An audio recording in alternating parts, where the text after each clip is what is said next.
Chapter 2. A Matter of Aesthetics. On the night when Anthony had left for Camp Hooker 1 year before, all that was left of the beautiful Gloria Gilbert, her shell. Her young and lovely body, moved up the broad marble steps of the Grand Central Station with the rhythm of the engine beating in her ears like a dream, and out onto Vanderbilt Avenue, where the huge bulk of the Biltmore overhung the street and, down at its low, gleaming entrance, sucked in the many-colored opera cloaks of gorgeously dressed girls. For a moment she paused by the taxi stand and watched them, wondering that but a few years before she had been of their number, ever setting out for a radiant somewhere.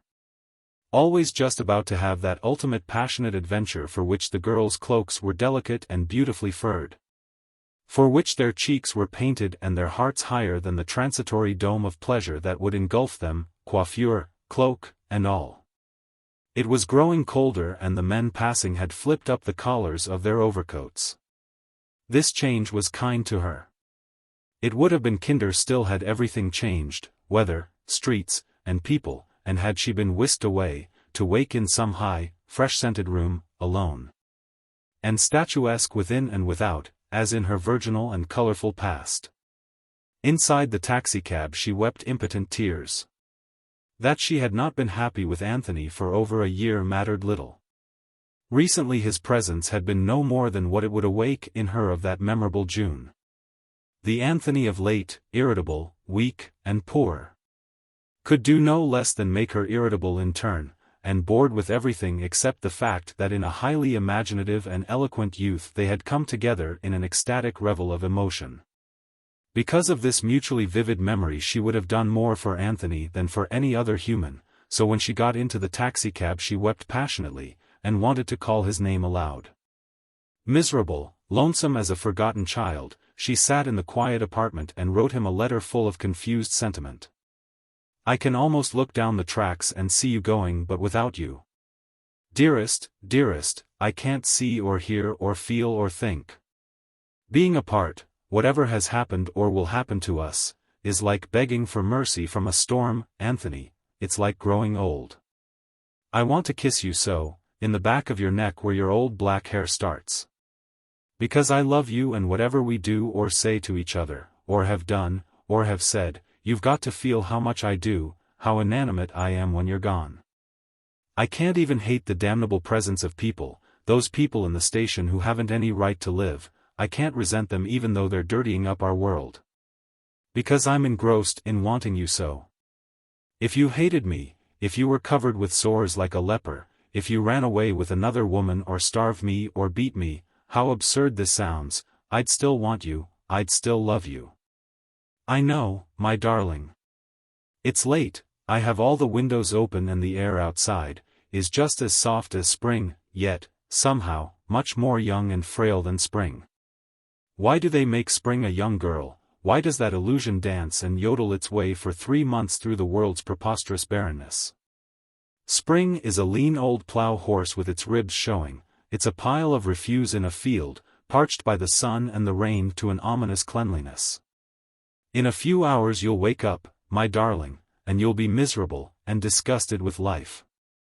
You'll be in Delaware or Carolina or somewhere and so unimportant. I don't believe there's anyone alive who can contemplate themselves as an impermanent institution, as a luxury or an unnecessary evil. Very few of the people who accentuate the futility of life remark the futility of themselves. Perhaps they think that in proclaiming the evil of living they somehow salvage their own worth from the ruin, but they don't, even you and I. Still I can see you. There's blue haze about the trees where you'll be passing, too beautiful to be predominant. No, the fallow squares of earth will be most frequent, they'll be along beside the track like dirty coarse brown sheets drying in the sun, alive, mechanical, abominable. Nature, slovenly old hag, has been sleeping in them with every old farmer or Negro or immigrant who happened to covet her. So you see that now you're gone I've written a letter all full of contempt and despair. And that just means that I love you, Anthony, with all there is to love within your Gloria. When she had addressed the letter she went to her twin bed and lay down upon it. clasping Anthony's pillow in her arms as though by sheer force of emotion she could metamorphose it into his warm and living body. 2 o'clock saw her dry-eyed, staring with steady persistent grief into the darkness, remembering unmercifully, blaming herself for 100 fancied unkindnesses. Making a likeness of Anthony akin to some martyred and transfigured Christ.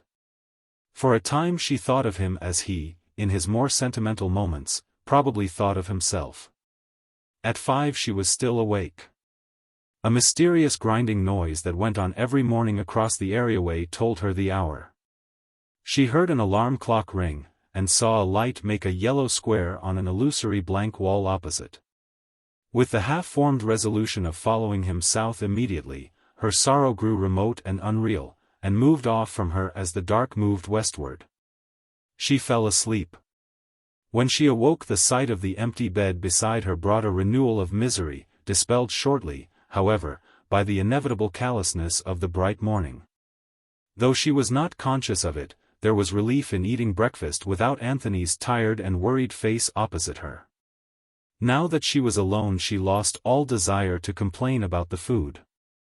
She would change her breakfasts, she thought, have a lemonade and a tomato sandwich instead of the sempiternal bacon and eggs and toast.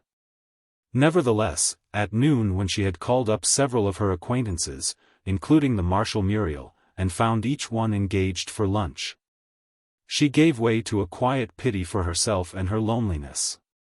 Curled on the bed with pencil and paper, she wrote Anthony another letter. Late in the afternoon arrived a special delivery, mailed from some small New Jersey town, and the familiarity of the phrasing, the almost audible undertone of worry and discontent, were so familiar that they comforted her. Who knew? Perhaps army discipline would harden Anthony and accustom him to the idea of work. She had immutable faith that the war would be over before he was called upon to fight, and meanwhile the suit would be won, and they could begin again, this time on a different basis. The first thing different would be that she would have a child. It was unbearable that she should be so utterly alone.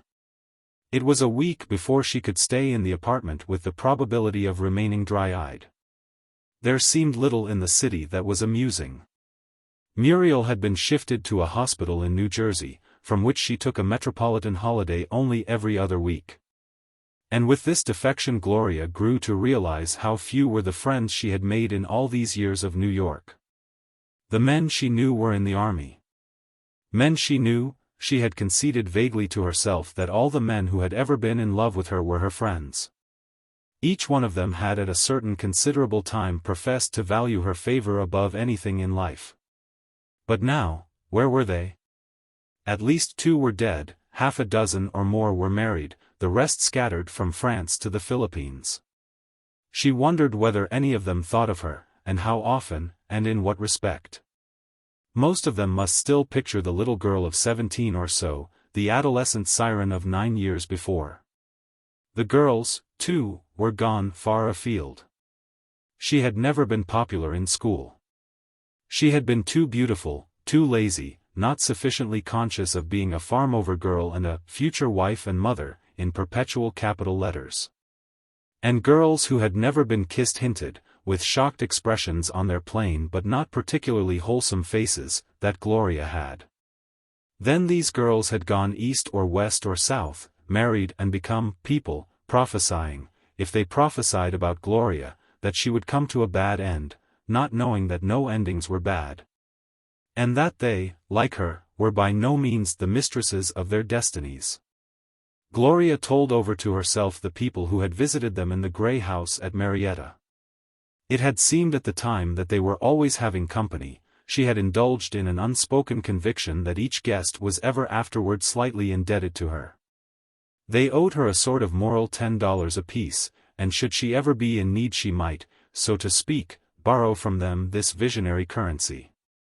But they were gone, scattered like chaff, mysteriously and subtly vanished in essence or in fact. By Christmas, Gloria's conviction that she should join Anthony had returned, no longer as a sudden emotion, but as a recurrent need. She decided to write him word of her coming, but postponed the announcement upon the advice of Mr. Haight, who expected almost weekly that the case was coming up for trial.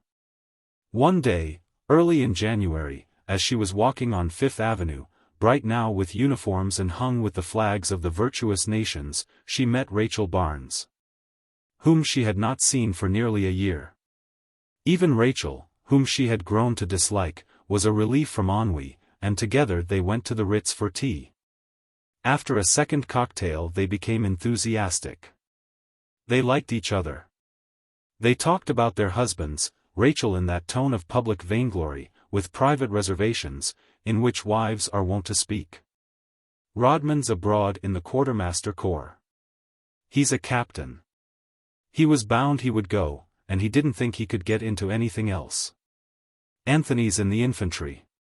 The words and their relation to the cocktail gave Gloria a sort of glow. With each sip she approached a warm and comforting patriotism. "By the way," said Rachel half an hour later, as they were leaving, "can't you come up to dinner tomorrow night? I'm having two awfully sweet officers who are just going overseas. I think we ought to do all we can to make it attractive for them." Gloria accepted gladly. She took down the address, recognizing by its number a fashionable apartment building on Park Avenue. "It's been awfully good to have seen you, Rachel. It's been wonderful.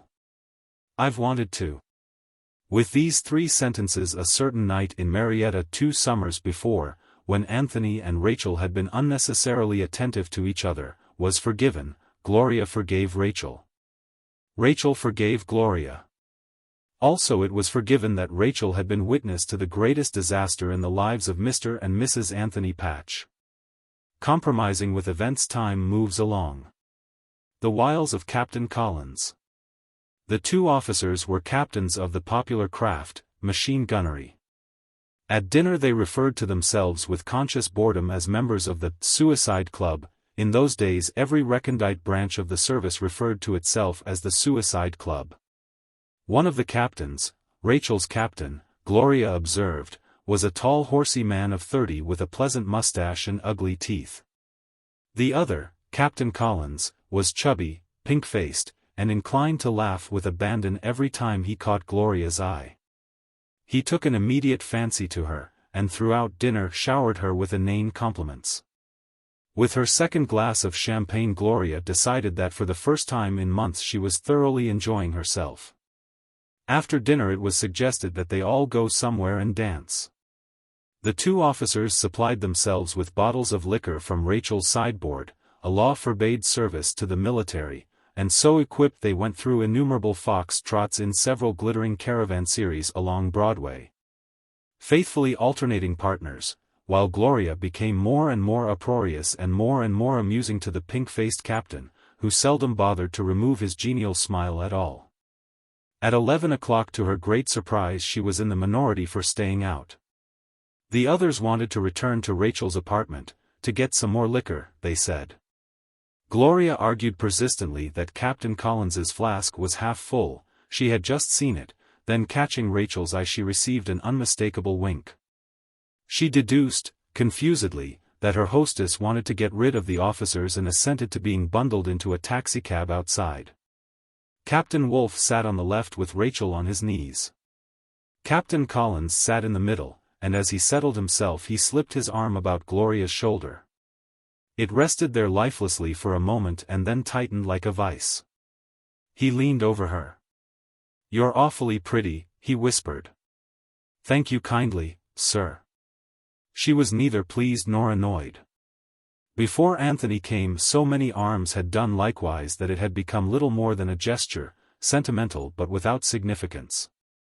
Up in Rachel's long front room a low fire and 2 lamps shaded with orange silk gave all the light, so that the corners were full of deep and somnolent shadows. The hostess, moving about in a dark-figured gown of loose chiffon, seemed to accentuate the already sensuous atmosphere.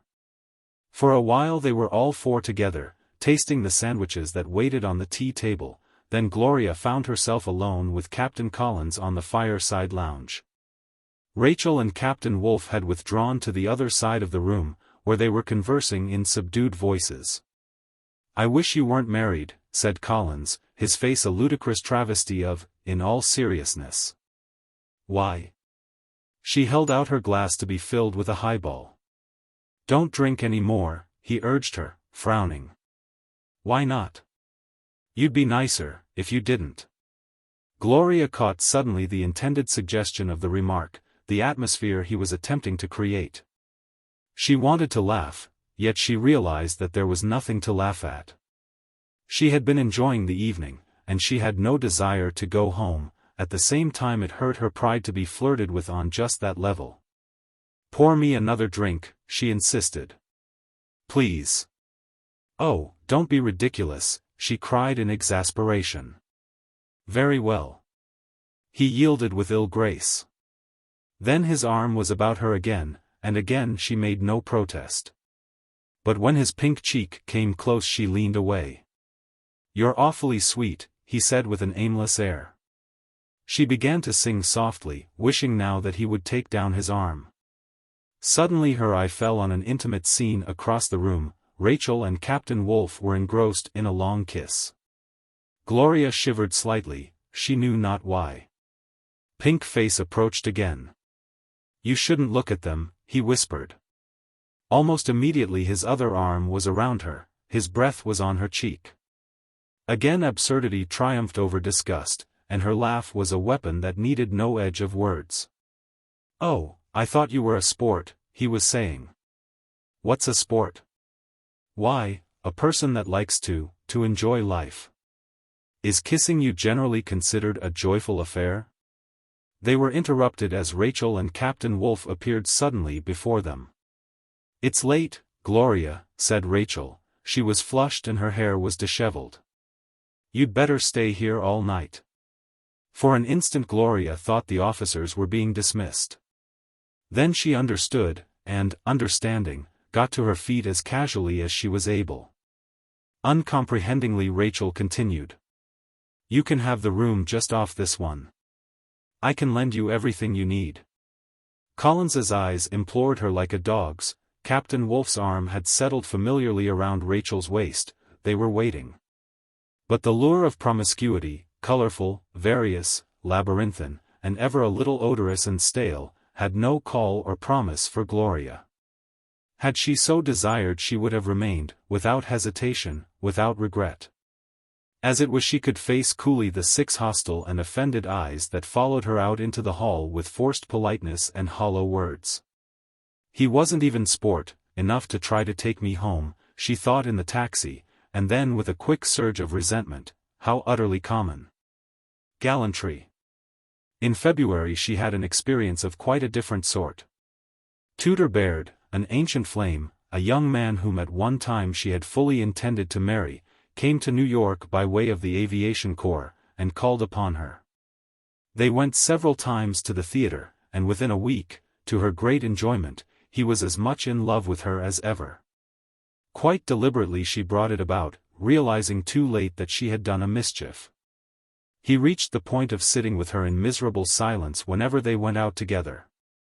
A scroll and keys man at Yale, he possessed the correct reticences of a good egg, the correct notions of chivalry and noblesse oblige, and, of course but unfortunately, the correct biases and the correct lack of ideas, all those traits which Anthony had taught her to despise, but which, nevertheless, she rather admired. Unlike the majority of his type, she found that he was not a bore. He was handsome, witty in a light way, and when she was with him she felt that because of some quality he possessed, call it stupidity, loyalty, sentimentality, or something not quite as definite as any of the three, he would have done anything in his power to please her. He told her this among other things, very correctly and with a ponderous manliness that masked a real suffering. Loving him not at all she grew sorry for him and kissed him sentimentally one night because he was so charming. A relic of a vanishing generation which lived a priggish and graceful illusion and was being replaced by less gallant fools. Afterward she was glad she had kissed him, for next day when his plane fell 1,500 feet at Mineola a piece of a gasoline engine smashed through his heart. Gloria alone. When Mr. Haight told her that the trial would not take place until autumn she decided that without telling Anthony she would go into the movies. When he saw her successful, both histrionically and financially, when he saw that she could have her will of Joseph Blokeman, yielding nothing in return, he would lose his silly prejudices. She lay awake half one night planning her career and enjoying her successes in anticipation, and the next morning she called up films par excellence. Mr. Blokeman was in Europe. But the idea had gripped her so strongly this time that she decided to go the rounds of the moving picture employment agencies. As so often had been the case, her sense of smell worked against her good intentions. The employment agency smelt as though it had been dead a very long time. She waited 5 minutes inspecting her unprepossessing competitors, then she walked briskly out into the farthest recesses of Central Park and remained so long that she caught a cold. She was trying to air the employment agency out of her walking suit. In the spring she began to gather from Anthony's letters, not from anyone in particular but from their culminative effect, that he did not want her to come south. Curiously repeated excuses that seemed to haunt him by their very insufficiency occurred with Freudian regularity. He set them down in each letter as though he feared he had forgotten them the last time, as though it were desperately necessary to impress her with them. And the dilutions of his letters with affectionate diminutives began to be mechanical and unspontaneous, almost as though, having completed the letter, he had looked it over and literally stuck them in, like epigrams in an Oscar Wilde play. She jumped to the solution, rejected it, was angry and depressed by turns. Finally she shut her mind to it proudly, and allowed an increasing coolness to creep into her end of the correspondence. Of late she had found a good deal to occupy her attention. Several aviators whom she had met through Tudor Baird came into New York to see her, and 2 other ancient beaux turned up, stationed at Camp Dix. As these men were ordered overseas they, so to speak, handed her down to their friends. But after another rather disagreeable experience with a potential Captain Collins, she made it plain that when anyone was introduced to her he should be under no misapprehensions as to her status and personal intentions. When summer came she learned, like Anthony, to watch the officers' casualty list, taking a sort of melancholy pleasure in hearing of the death of someone with whom she had once danced a German, and in identifying by name the younger brothers of former suitors, thinking, as the drive toward Paris progressed, that here at length went the world to inevitable and well-merited destruction. She was 27. Her birthday fled by scarcely noticed. Years before it had frightened her when she became 20. To some extent when she reached 26, but now she looked in the glass with calm self-approval, seeing the British freshness of her complexion and her figure boyish and slim as of old. She tried not to think of Anthony. It was as though she were writing to a stranger. She told her friends that he had been made a corporal and was annoyed when they were politely unimpressed. One night she wept because she was sorry for him. Had he been even slightly responsive she would have gone to him without hesitation on the first train. Whatever he was doing he needed to be taken care of spiritually. And she felt that now she would be able to do even that. Recently, without his continual drain upon her moral strength, she found herself wonderfully revived. Before he left she had been inclined through sheer association to brood on her wasted opportunities. Now she returned to her normal state of mind, strong, disdainful, existing each day for each day's worth. She bought a doll and dressed it. 1 week she wept over Ethan Frome. The next she revelled in some novels of Galsworthy's, whom she liked for his power of recreating, By Spring in Darkness, that illusion of young romantic love to which women look forever forward and forever back. In October Anthony's letters multiplied, became almost frantic, then suddenly ceased. For a worried month it needed all her powers of control to refrain from leaving immediately for Mississippi. Then a telegram told her that he had been in the hospital and that she could expect him in New York within 10 days. Like a figure in a dream he came back into her life across the ballroom on that November evening, and all through long hours that held familiar gladness she took him close to her breast, nursing an illusion of happiness and security she had not thought that she would know again. Discomfiture of the generals. After a week Anthony's regiment went back to the Mississippi camp to be discharged. The officers shut themselves up in the compartments on the Pullman cars and drank the whiskey they had bought in New York.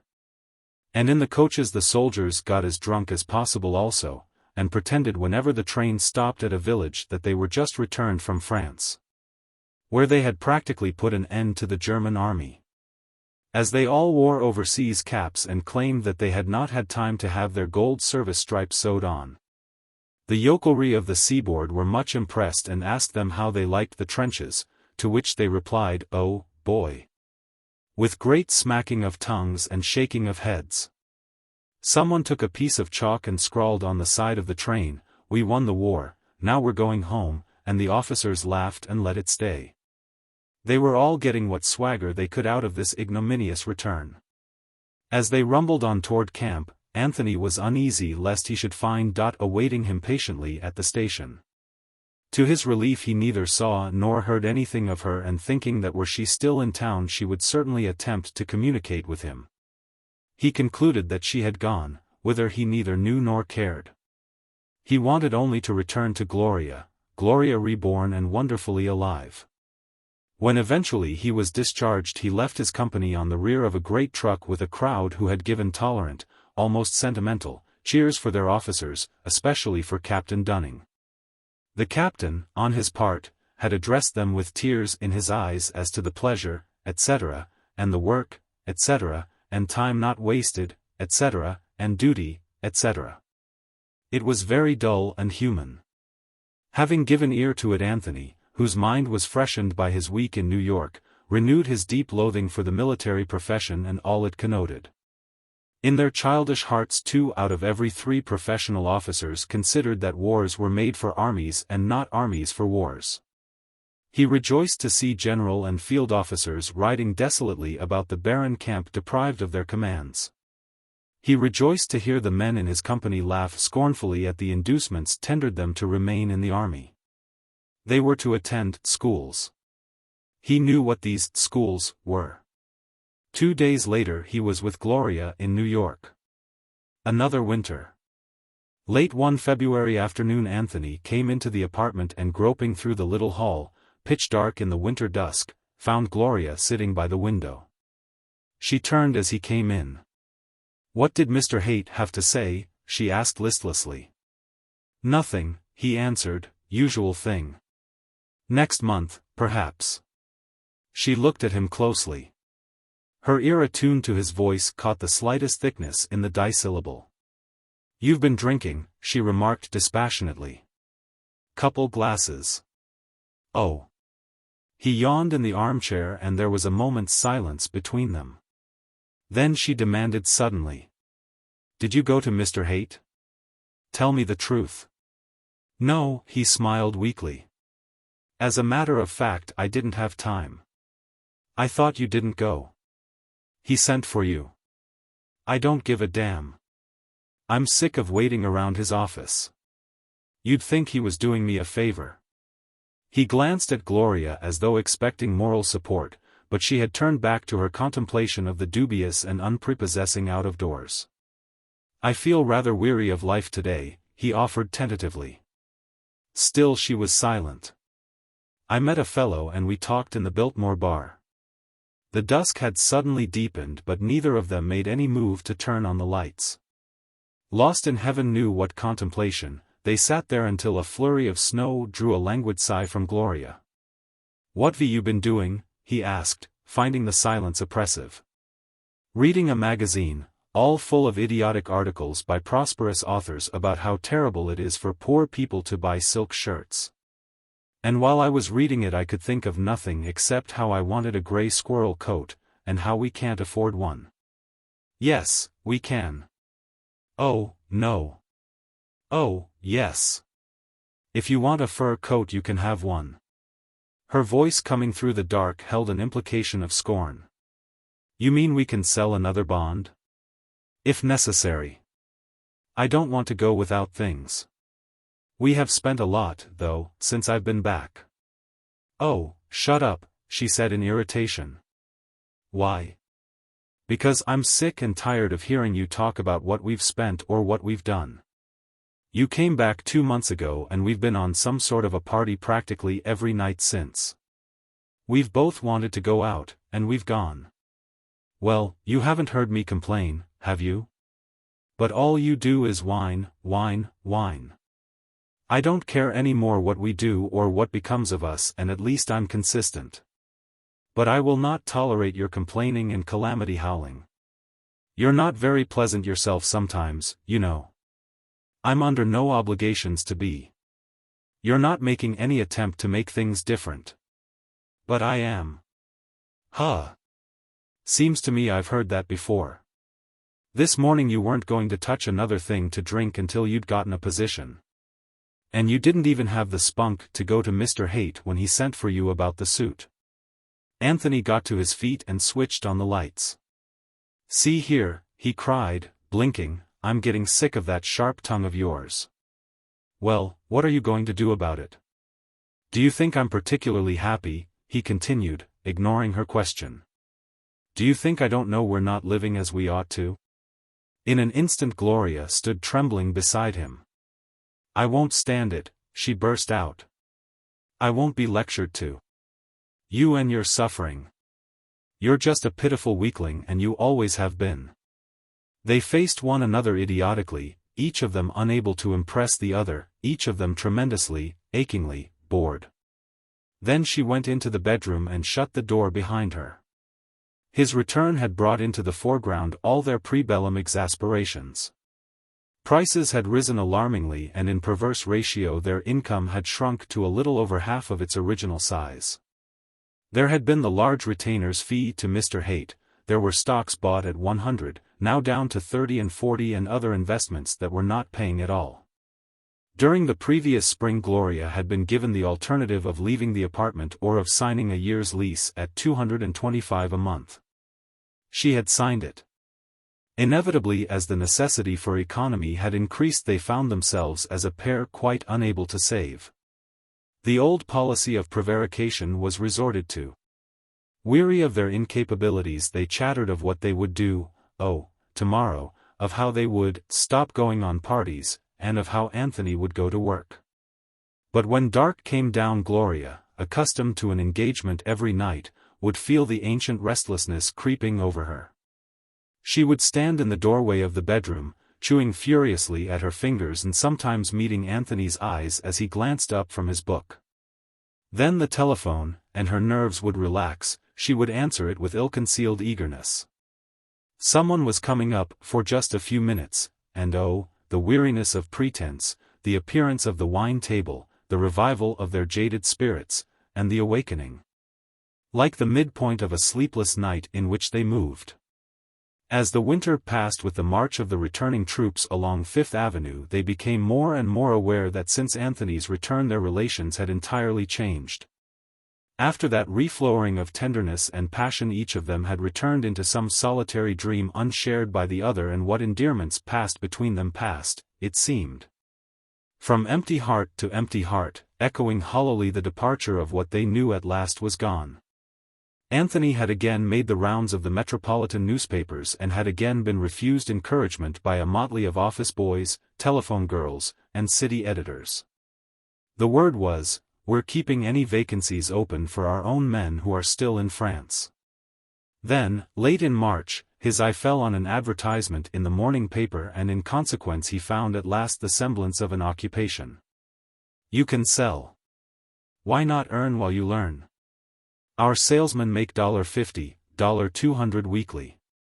There followed an address on Madison Avenue, and instructions to appear at 1 o'clock that afternoon. Gloria, glancing over his shoulder after one of their usual late breakfasts, saw him regarding it idly. Why don't you try it? She suggested. Oh, it's one of these crazy schemes. It might not be. At least it'd be experience. At her urging he went at 1 o'clock to the appointed address, where he found himself one of a dense miscellany of men waiting in front of the door. They ranged from a messenger boy evidently misusing his company's time to an immemorial individual with a gnarled body and a gnarled cane. Some of the men were seedy, with sunken cheeks and puffy pink eyes, others were young, possibly still in high school. After a jostled 15 minutes during which they all eyed one another with apathetic suspicion, there appeared a smart young shepherd clad in a waistline suit and wearing the manner of an assistant rector, who herded them upstairs into a large room. which resembled a schoolroom and contained innumerable desks. Here the prospective salesman sat down, and again waited. After an interval, a platform at the end of the hall was clouded with half a dozen sober but sprightly men who, with one exception, took seats in a semicircle facing the audience. The exception was the man who seemed the soberest, the most sprightly and the youngest of the lot, and who advanced to the front of the platform. The audience scrutinized him hopefully. He was rather small and rather pretty, with the commercial rather than the thespian sort of prettiness. He had straight blonde bushy brows and eyes that were almost preposterously honest, and as he reached the edge of his rostrum he seemed to throw these eyes out into the audience, simultaneously extending his arm with 2 fingers outstretched. Then while he rocked himself to a state of balance an expectant silence settled over the hall. With perfect assurance the young man had taken his listeners in hand, and his words when they came were steady and confident and of the school of straight from the shoulder. "Men," he began, and paused. The word died with a prolonged echo at the end of the hall. The faces regarding him, hopefully, cynically, wearily, were alike arrested, engrossed. 600 eyes were turned slightly upward. With an even graceless flow that reminded Anthony of the rolling of bowling balls he launched himself into the sea of exposition.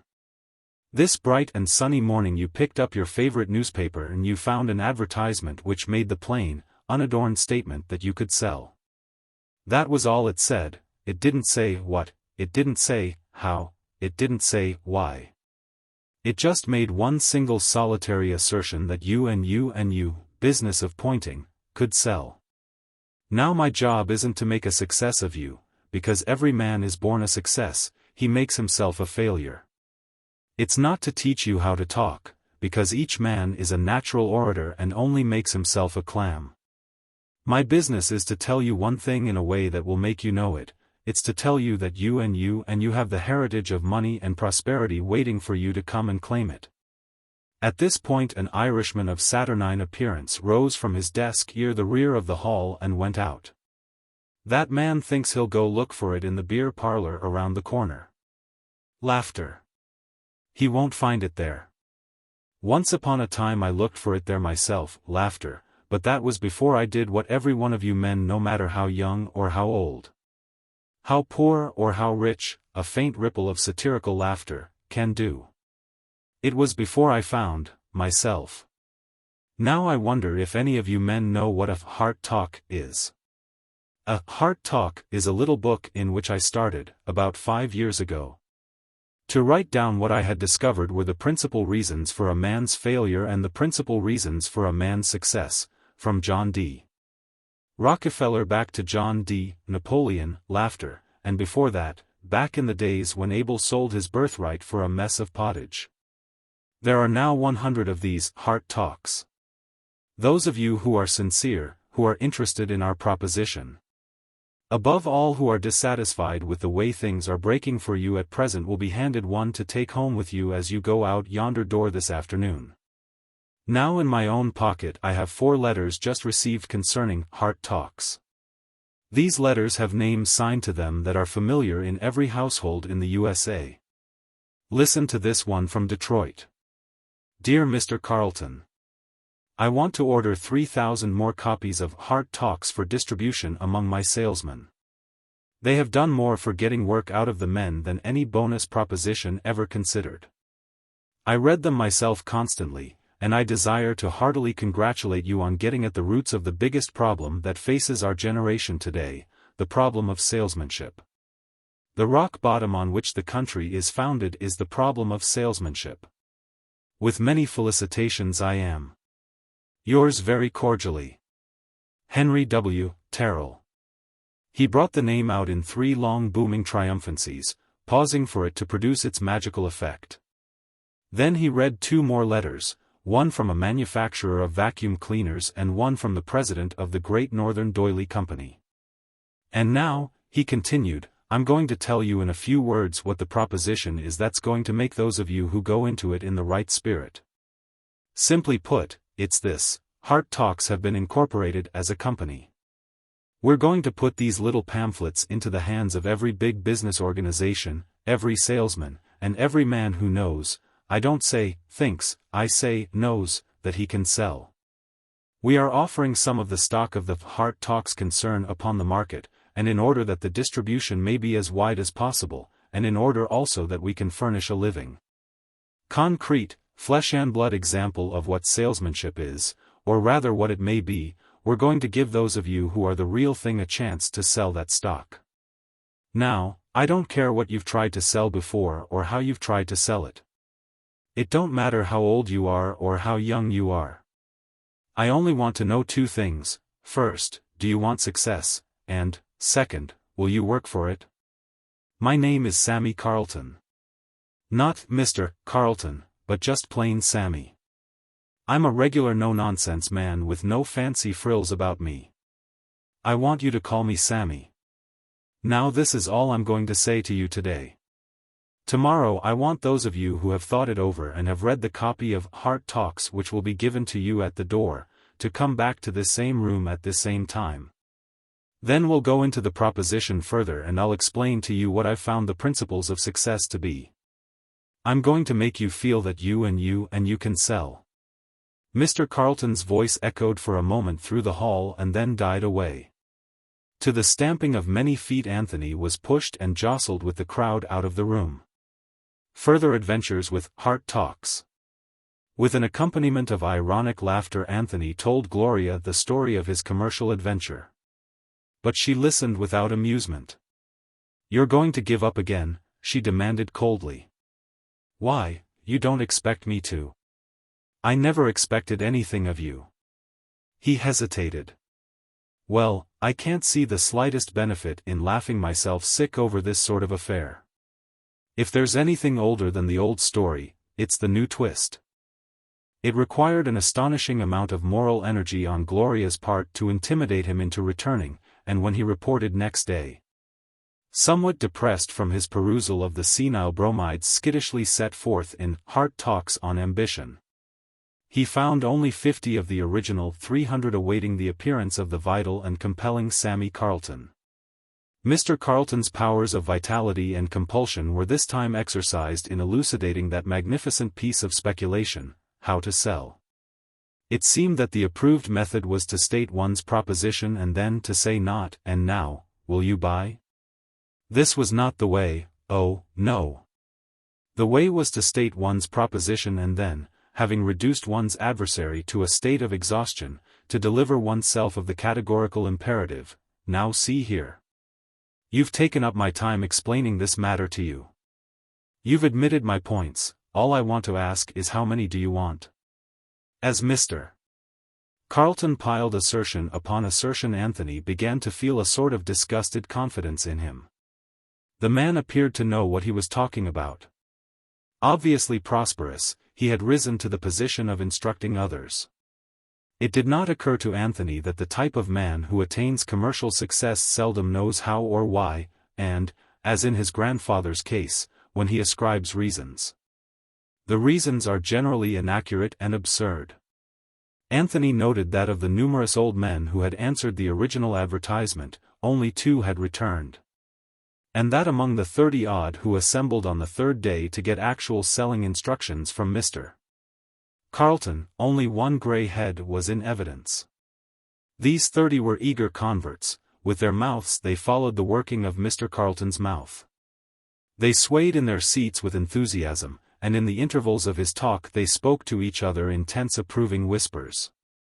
Yet of the chosen few who, in the words of Mr. Carlton, were determined to get those deserts that rightly and truly belonged to them, less than half a dozen combined even a modicum of personal appearance with that great gift of being a pusher. But they were told that they were all natural pushers, it was merely necessary that they should believe with a sort of savage passion in what they were selling.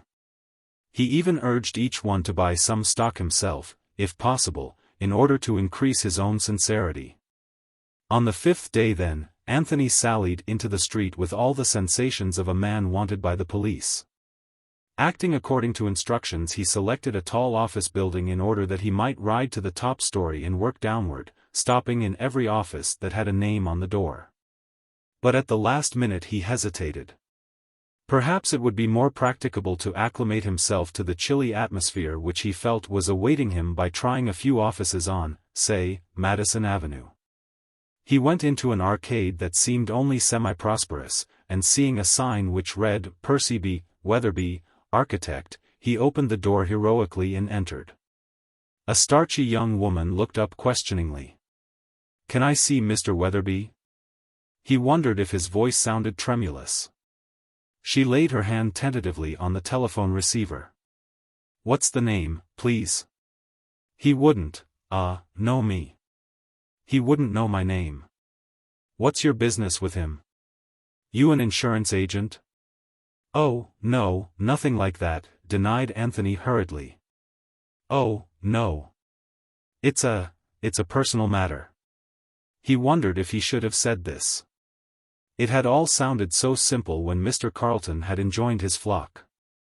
Don't allow yourself to be kept out. Show them you've made up your mind to talk to them, and they'll listen. The girl succumbed to Anthony's pleasant, melancholy face, and in a moment the door to the inner room opened and admitted a tall, splay-foot man with slicked hair. He approached Anthony with ill-concealed impatience. "You wanted to see me on a personal matter?" Anthony quailed. "I wanted to talk to you," he said defiantly. "About what?" "It'll take some time to explain." "Well, what's it about?" Mr. Weatherby's voice indicated rising irritation. Then Anthony, straining at each word, each syllable, began. "I don't know whether or not you've ever heard of a series of pamphlets called Heart Talks." "Good grief," cried Percy B. Weatherby, Architect, "are you trying to touch my heart?" "No, it's business. Heart Talks have been incorporated and we're putting some shares on the market." His voice faded slowly off, harassed by a fixed and contemptuous stare from his unwilling prey. For another minute he struggled on, increasingly sensitive, entangled in his own words. His confidence oozed from him in great retching emanations that seemed to be sections of his own body. Almost mercifully Percy B. Weatherby, Architect, terminated the interview. "Good grief," he exploded in disgust, "and you call that a personal matter?" He whipped about and strode into his private office, banging the door behind him. Not daring to look at the stenographer, Anthony in some shameful and mysterious way got himself from the room. Perspiring profusely he stood in the hall wondering why they didn't come and arrest him. In every hurried look he discerned infallibly a glance of scorn. After an hour and with the help of 2 strong whiskies he brought himself up to another attempt. He walked into a plumber's shop, but when he mentioned his business the plumber began pulling on his coat in a great hurry, gruffly announcing that he had to go to lunch. Anthony remarked politely that it was futile to try to sell a man anything when he was hungry, and the plumber heartily agreed. This episode encouraged Anthony. He tried to think that had the plumber not been bound for lunch he would at least have listened.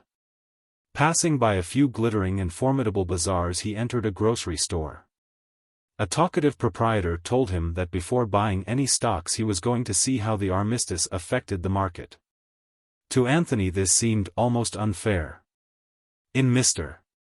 Carlton's salesman's utopia the only reason prospective buyers ever gave for not purchasing stock was that they doubted it to be a promising investment.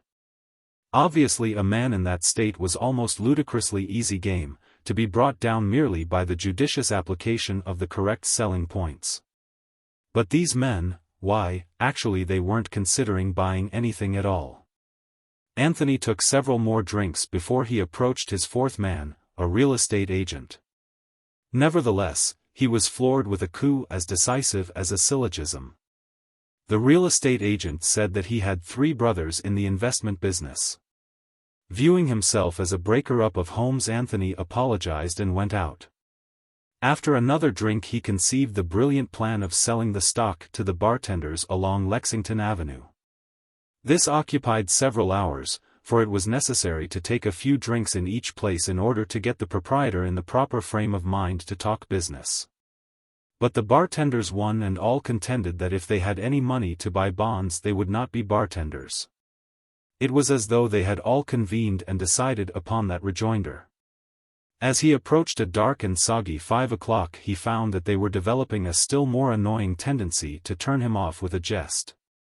At 5, then, with a tremendous effort at concentration, he decided that he must put more variety into his canvassing.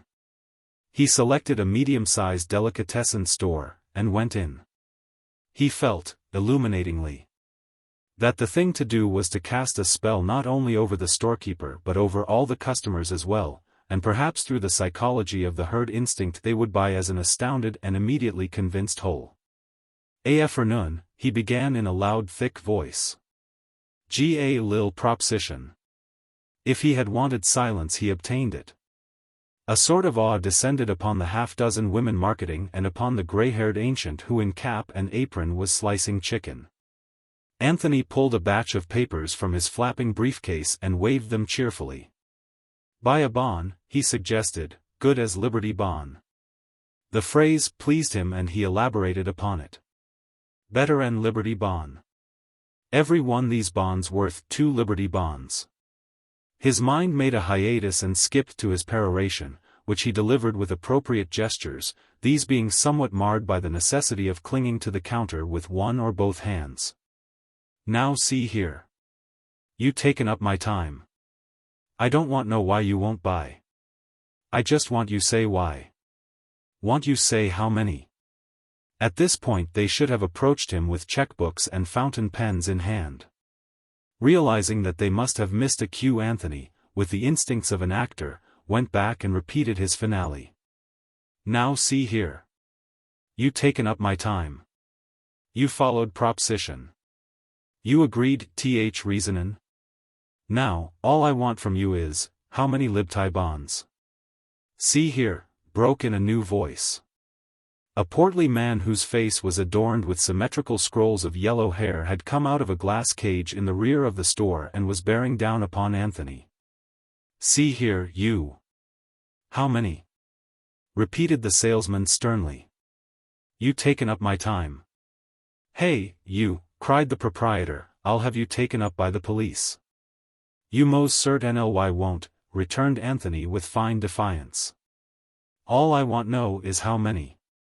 From here and there in the store went up little clouds of comment and expostulation. How terrible. He's a raving maniac. He's disgracefully drunk. The proprietor grasped Anthony's arm sharply. Get out, or I'll call a policeman. Some relics of rationality moved Anthony to nod and replace his bonds clumsily in the case. How many? He reiterated doubtfully. The whole force if necessary, thundered his adversary, his yellow mustache trembling fiercely. Sell all a bon. With this Anthony turned, bowed gravely to his late auditors, and wobbled from the store. He found a taxicab at the corner and rode home to the apartment. There he fell sound asleep on the sofa, and so Gloria found him, his breath filling the air with an unpleasant pungency, his hand still clutching his open briefcase. Except when Anthony was drinking, his range of sensation had become less than that of a healthy old man, and when Prohibition came in July he found that, among those who could afford it, there was more drinking than ever before. One's host now brought out a bottle upon the slightest pretext. The tendency to display liquor was a manifestation of the same instinct that led a man to deck his wife with jewels. To have liquor was a boast, almost a badge of respectability. In the mornings Anthony awoke tired, nervous, and worried. Halcyon summer twilights and the purple chill of morning alike left him unresponsive. Only for a brief moment every day in the warmth and renewed life of a first highball did his mind turn to those opalescent dreams of future pleasure, the mutual heritage of the happy and the damned. But this was only for a little while. As he grew drunker the dreams faded and he became a confused spectre, moving in odd crannies of his own mind, full of unexpected devices. Harshly contemptuous at best and reaching sodden and dispirited depths. One night in June he had quarreled violently with Maury over a matter of the utmost triviality. He remembered dimly next morning that it had been about a broken pint bottle of champagne. Maury had told him to sober up, and Anthony's feelings had been hurt, so with an attempted gesture of dignity he had risen from the table and, seizing Gloria's arm, half led, half shamed her into a taxicab outside, leaving Maury with 3 dinners ordered and tickets for the opera. This sort of semi-tragic fiasco had become so usual that when they occurred he was no longer stirred into making amends. If Gloria protested, and of late she was more likely to sink into contemptuous silence, he would either engage in a bitter defense of himself or else stalk dismally from the apartment. Never since the incident on the station platform at Redgate had he laid his hands on her in anger, though he was withheld often only by some instinct that itself made him tremble with rage. Just as he still cared more for her than for any other creature, so did he more intensely and frequently hate her. So far, the judges of the appellate division had failed to hand down a decision, but after another postponement they finally affirmed the decree of the lower court, 2 justices dissenting. A notice of appeal was served upon Edward Shuttleworth. The case was going to the court of last resort, and they were in for another interminable wait. 6 months, perhaps a year.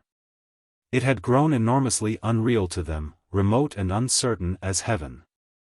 Throughout the previous winter one small matter had been a subtle and omnipresent irritant, the question of Gloria's gray fur coat. At that time women enveloped in long squirrel wraps could be seen every few yards along Fifth Avenue. The women were converted to the shape of tops.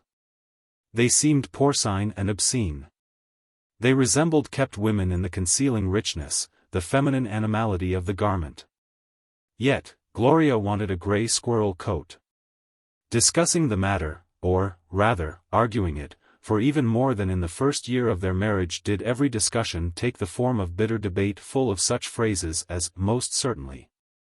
Utterly outrageous, it's so, nevertheless, and the ultra-emphatic, regardless, they concluded that they could not afford it. And so gradually it began to stand as a symbol of their growing financial anxiety. To Gloria the shrinkage of their income was a remarkable phenomenon, without explanation or precedent. That it could happen at all within the space of 5 years seemed almost an intended cruelty, conceived and executed by a sardonic God.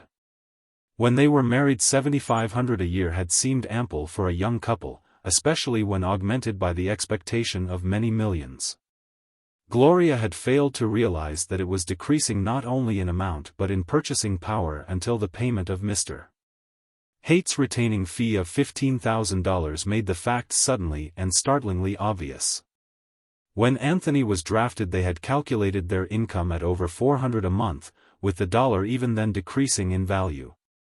But on his return to New York they discovered an even more alarming condition of affairs. They were receiving only $4,500 a year from their investments. And though the suit over the will moved ahead of them like a persistent mirage and the financial danger mark loomed up in the near distance they found, nevertheless, that living within their income was impossible. So Gloria went without the squirrel coat, and every day upon Fifth Avenue she was a little conscious of her well-worn, half-length leopard skin, now hopelessly old-fashioned. Every other month they sold a bond, yet when the bills were paid it left only enough to be gulped down hungrily by their current expenses. Anthony's calculations showed that their capital would last about 7 years longer. So Gloria's heart was very bitter, for in 1 week, on a prolonged hysterical party during which Anthony whimsically divested himself of coat, vest, and shirt in a theater and was assisted out by a posse of ushers, they spent twice what the gray squirrel coat would have cost. It was November, Indian summer rather, and a warm, warm night, which was unnecessary, for the work of the summer was done. Babe Ruth had smashed the home run record for the first time and Jack Dempsey had broken Jess Willard's cheekbone out in Ohio. Over in Europe the usual number of children had swollen stomachs from starvation, and the diplomats were at their customary business of making the world safe for new wars. In New York City the proletariat were being disciplined, and the odds on Harvard were generally quoted at 5-3. Peace had come down in earnest, the beginning of new days. Up in the bedroom of the apartment on 57th Street Gloria lay upon her bed and tossed from side to side, sitting up at intervals to throw off a superfluous cover and once asking Anthony, who was lying awake beside her, to bring her a glass of ice water. "Be sure and put ice in it," she said with insistence. "It isn't cold enough the way it comes from the faucet." Looking through the frail curtains she could see the rounded moon over the roofs and beyond it on the sky the yellow glow from Times Square, and watching the two incongruous lights. Her mind worked over an emotion, or rather an interwoven complex of emotions, that had occupied it through the day. And the day before that and back to the last time when she could remember having thought clearly and consecutively about anything, which must have been while Anthony was in the army. She would be 29 in February. The month assumed an ominous and inescapable significance, making her wonder, through these nebulous half-fevered hours, whether after all she had not wasted her faintly tired beauty. Whether there was such a thing as use for any quality bounded by a harsh and inevitable mortality. Years before, when she was 21, she had written in her diary, "Beauty is only to be admired, only to be loved, to be harvested carefully and then flung at a chosen lover like a gift of roses. It seems to me, so far as I can judge clearly at all, that my beauty should be used like that." And now, all this November day, all this desolate day, under a sky dirty and white, Gloria had been thinking that perhaps she had been wrong. To preserve the integrity of her first gift she had looked no more for love. When the first flame and ecstasy had grown dim, sunk down, departed, she had begun preserving, what? It puzzled her that she no longer knew just what she was preserving, a sentimental memory or some profound and fundamental concept of honor. She was doubting now whether there had been any moral issue involved in her way of life, to walk unworried and unregretful along the gayest of all possible lanes and to keep her pride by being always herself and doing what it seemed beautiful that she should do. From the first little boy in an Eton collar whose girl she had been, down to the latest casual man whose eyes had grown alert and appreciative as they rested upon her. There was needed only that matchless candor she could throw into a look or clothe with an inconsequent clause, for she had talked always in broken clauses, to weave about her immeasurable illusions. Immeasurable distances, immeasurable light. To create souls in men, to create fine happiness and fine despair she must remain deeply proud, proud to be inviolate, proud also to be melting, to be passionate and possessed. She knew that in her breast she had never wanted children. The reality, the earthiness, the intolerable sentiment of childbearing, the menace to her beauty, had appalled her. She wanted to exist only as a conscious flower, prolonging and preserving itself. Her sentimentality could cling fiercely to her own illusions, but her ironic soul whispered that motherhood was also the privilege of the female baboon.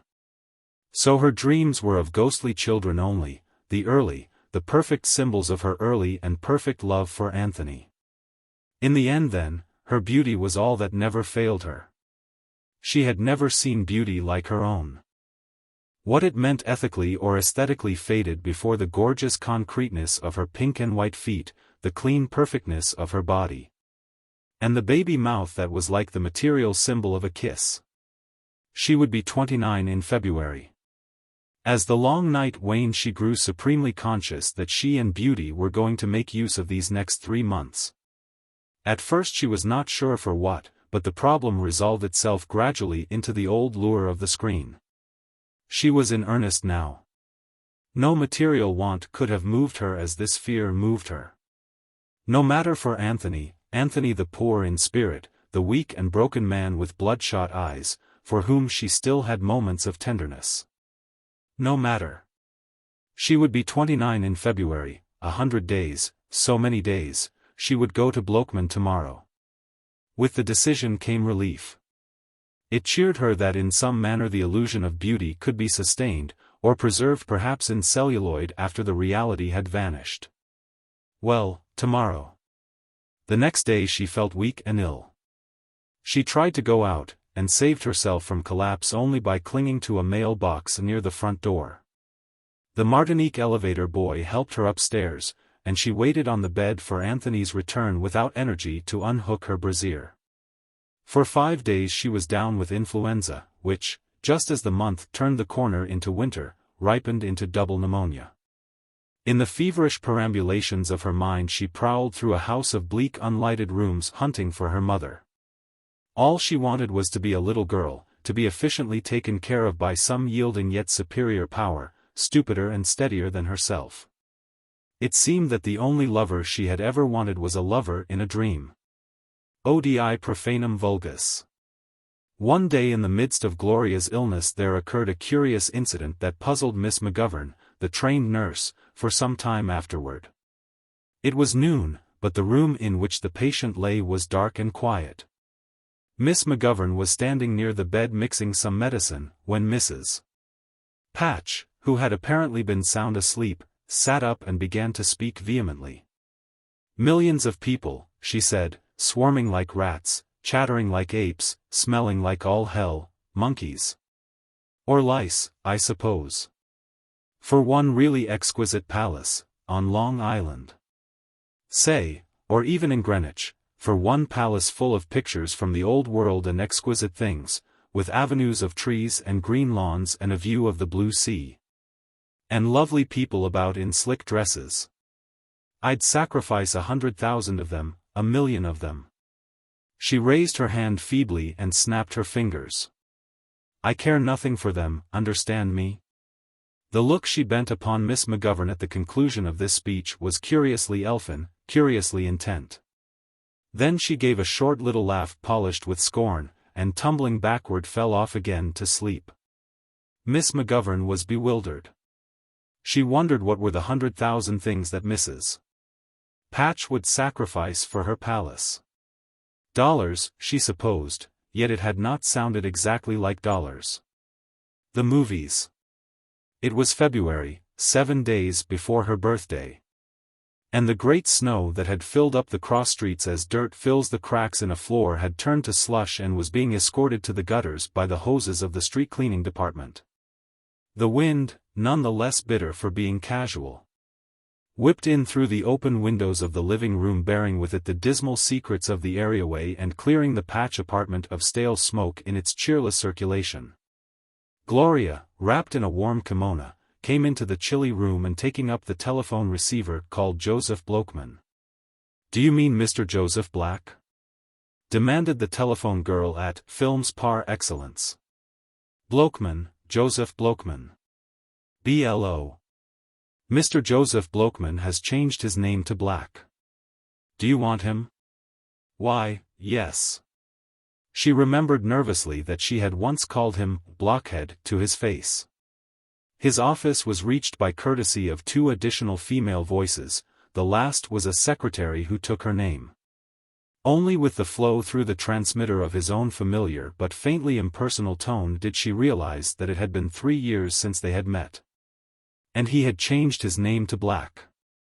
"Can you see me?" she suggested lightly. "It's on a business matter, really. I'm going into the movies at last, if I can." "I'm awfully glad. I've always thought you'd like it."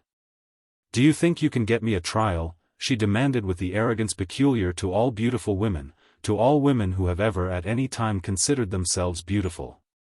He assured her that it was merely a question of when she wanted the trial. "Any time?" Well, he'd phone later in the day and let her know a convenient hour. The conversation closed with conventional patting on both sides. Then from 3 o'clock to 5 she sat close to the telephone, with no result. But next morning came a note that contented and excited her. "My dear Gloria. Just by luck a matter came to my attention that I think will be just suited to you. I would like to see you start with something that would bring you notice. At the same time, if a very beautiful girl of your sort is put directly into a picture next to one of the rather shop-worn stars with which every company is afflicted, tongues would very likely wag. But there is a flapper part in a Percy B. Debris production that I think would be just suited to you and would bring you notice. Willa Sable plays opposite Gaston Mears in a sort of character part and your part one believe would be her younger sister. Anyway, Percy B. Debris, who is directing the picture, says if you'll come to the studios day after tomorrow, Thursday, he will run off a test. If 10 o'clock is suited to you I will meet you there at that time. With all good wishes. Ever faithfully, Joseph Black. Gloria had decided that Anthony was to know nothing of this until she had obtained a definite position, and accordingly she was dressed and out of the apartment next morning before he awoke. Her mirror had given her, she thought, much the same account as ever. She wondered if there were any lingering traces of her sickness. She was still slightly underweight, and she had fancied, a few days before, that her cheeks were a trifle thinner, but she felt that those were merely transitory conditions and that on this particular day she looked as fresh as ever. She had bought and charged a new hat, and as the day was warm she had left the leopard skin coat at home. At the Films Par Excellence studios she was announced over the telephone and told that Mr. Black would be down directly. She looked around her. 2 girls were being shown about by a little fat man in a slash-pocket coat, and one of them had indicated a stack of thin parcels, piled breast-high against the wall, and extending along for 20 feet. "That's studio mail," explained the fat man. "Pictures of the stars who are with Films Par Excellence. Oh. Each one's autographed by Florence Kelly or Gaston Mears or Mac Dodge," he winked confidentially. "At least when Minnie McGluck out in Sauk Center gets the picture she wrote for, she thinks it's autographed. Just a stamp? Sure. It'd take M a good 8-hour day to autograph half of M. They say Mary Pickford's studio mail costs her $50,000 a year." "Say. Sure. $50,000. But it's the best kinda advertising there is." They drifted out of earshot and almost immediately Blokeman appeared, Blokeman, a dark suave gentleman, gracefully engaged in the middle 40s. Who greeted her with courteous warmth and told her she had not changed a bit in 3 years. He led the way into a great hall, as large as an armory and broken intermittently with busy sets and blinding rows of unfamiliar light. Each piece of scenery was marked in large white letters, Gaston Mears Company, Mac Dodge Company, or simply, Films Par Excellence. Ever been in a studio before? Never have. She liked it. There was no heavy closeness of grease paint, no scent of soiled and tawdry costumes which years before had revolted her behind the scenes of a musical comedy. This work was done in the clean mornings, the appurtenances seemed rich and gorgeous and new.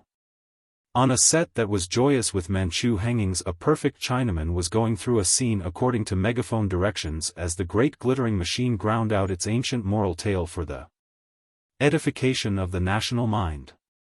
A red-headed man approached them and spoke with familiar deference to Blokeman, who answered. "Hello, Debris. Want you to meet Mrs. Patch." "Mrs. Patch wants to go into pictures, as I explained to you." "All right, now, where do we go?" "Mr. Debris, the great Percy B. Debris," thought Gloria, showed them to a set which represented the interior of an office. Some chairs were drawn up around the camera, which stood in front of it, and the 3 of them sat down. "Ever been in a studio before?" asked Mr. Debris, giving her a glance that was surely the quintessence of keenness. "No?" "Well, I'll explain exactly what's going to happen. We're going to take what we call a test in order to see how your features photograph and whether you've got natural stage presence and how you respond to coaching. There's no need to be nervous over it. I'll just have the cameraman take a few hundred feet in an episode I've got marked here in the scenario. We can tell pretty much what we want to from that." He produced a typewritten continuity and explained to her the episode she was to enact. It developed that one Barbara Wainwright had been secretly married to the junior partner of the firm whose office was there represented. Entering the deserted office one day by accident she was naturally interested in seeing where her husband worked. The telephone rang and after some hesitation she answered it. She learned that her husband had been struck by an automobile and instantly killed. She was overcome. At first she was unable to realize the truth, but finally she succeeded in comprehending it, and went into a dead faint on the floor. "Now that's all we want," concluded Mr. Debris. "I'm going to stand here and tell you approximately what to do, and you're to act as though I wasn't here, and just go on do it your own way. You needn't be afraid we're going to judge this too severely. We simply want to get a general idea of your screen personality. I see. You'll find makeup in the room in back of the set. Go light on it. Very little red. I see, repeated Gloria, nodding. She touched her lips nervously with the tip of her tongue. The test. As she came into the set through the real wooden door and closed it carefully behind her, she found herself inconveniently dissatisfied with her clothes. She should have bought a Mrs. dress for the occasion. She could still wear them, and it might have been a good investment if it had accentuated her airy youth. Her mind snapped sharply into the momentous present as Mr. Debris's voice came from the glare of the white lights in front. You look around for your husband. Now, you don't see him, you're curious about the office. She became conscious of the regular sound of the camera. It worried her. She glanced toward it involuntarily and wondered if she had made up her face correctly. Then, with a definite effort she forced herself to act, and she had never felt that the gestures of her body were so banal, so awkward, so bereft of grace or distinction. She strolled around the office, picking up articles here and there and looking at them inanely. Then she scrutinized the ceiling, the floor, and thoroughly inspected an inconsequential lead pencil on the desk. Finally, because she could think of nothing else to do, and less than nothing to express, she forced a smile. All right. Now the phone rings. Ting-a-ling-a-ling. Hesitate, and then answer it. She hesitated, and then, too quickly, she thought, picked up the receiver. Hello. Her voice was hollow and unreal. The words rang in the empty set like the ineffectualities of a ghost. The absurdities of their requirements appalled her. Did they expect that on an instant's notice she could put herself in the place of this preposterous and unexplained character? No, no. Not yet. Now listen, John Sumner has just been knocked over by an automobile and instantly killed.